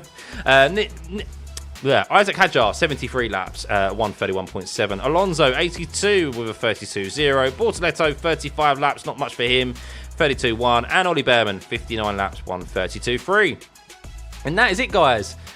My overall assumption really is that of this testing, what I'm taking away from it is that McLaren do look confident. They have an air of confidence around them, and they're looking like they're going to carry on from where they left last season. Ferrari seem to have made improvements. Lewis Hamilton looks a lot more comfortable in that Ferrari than he ever did in Mercedes. But there's still a little bit of work to do in that car. It's not completely balanced, but it still looks good. Specifically compared to the Red Bull, where it seems like they're struggling a little bit to try and dial that car into the right window. Looks a bit of a handful, but we know Max Verstappen can handle very difficult cars. Mercedes, improvements for them, but how much have they made improvements compared to their competitors, i.e. McLaren, Red Bull and Ferrari? Don't know. Not really sure. Will it operate in much warmer climates better than it did last year? Only time will tell. Haas, of course, have just been running their own program for this week and focusing on their race pace. A couple of fast laps at the end for Esteban Ocon there, but they've clearly focused on reliability and just gathering kind of as much data as possible. Clearly the most amount of laps out of any of the teams. Aston Martin look like they're struggling I think they've done the fewest amount of laps out of everyone. Same as the Stake F1 cars. Their pace doesn't look particularly great, even when they're doing fast laps. Hadjar, positive for him is that he did a lot of laps. Didn't really show much pace. I don't know about his long runs. And anyone else to mention there? Alpine also looked pretty solid as well. And that's basically it, guys. Those are kind of like my last judgments and assessment of testing. Hope you've enjoyed these past 3 days. Thank you very much for tuning in. Yeah, appreciate. Obviously, I've loved it. Absolutely loved it. So there's a live speed column. You missed it just now. Yeah, we'll be live, of course, in a couple of weeks' time for Australia. Super excited to see the Aussie race. I'm glad there's Drive to Survive. Yeah, I may do like a video on my thoughts of Drive to Survive. No doubt. I'm hoping that we'll see a really good season because, of course, it was really interesting last year. There was lots that went on. So hopefully we get lots of insights into stuff that we didn't know occurred off track last year and behind the scenes. So yeah, have a lovely rest of your weekend, guys. Thank you as always. Hit that like and subscribe button. I'm now going to go get some rest this voice box of mine, and we'll see you in a couple of weeks' time for the next watch along. But we'll be providing you plenty of content in the next 2 weeks regardless. So have a lovely weekend, and we'll see you then. Thank you, guys. Bye.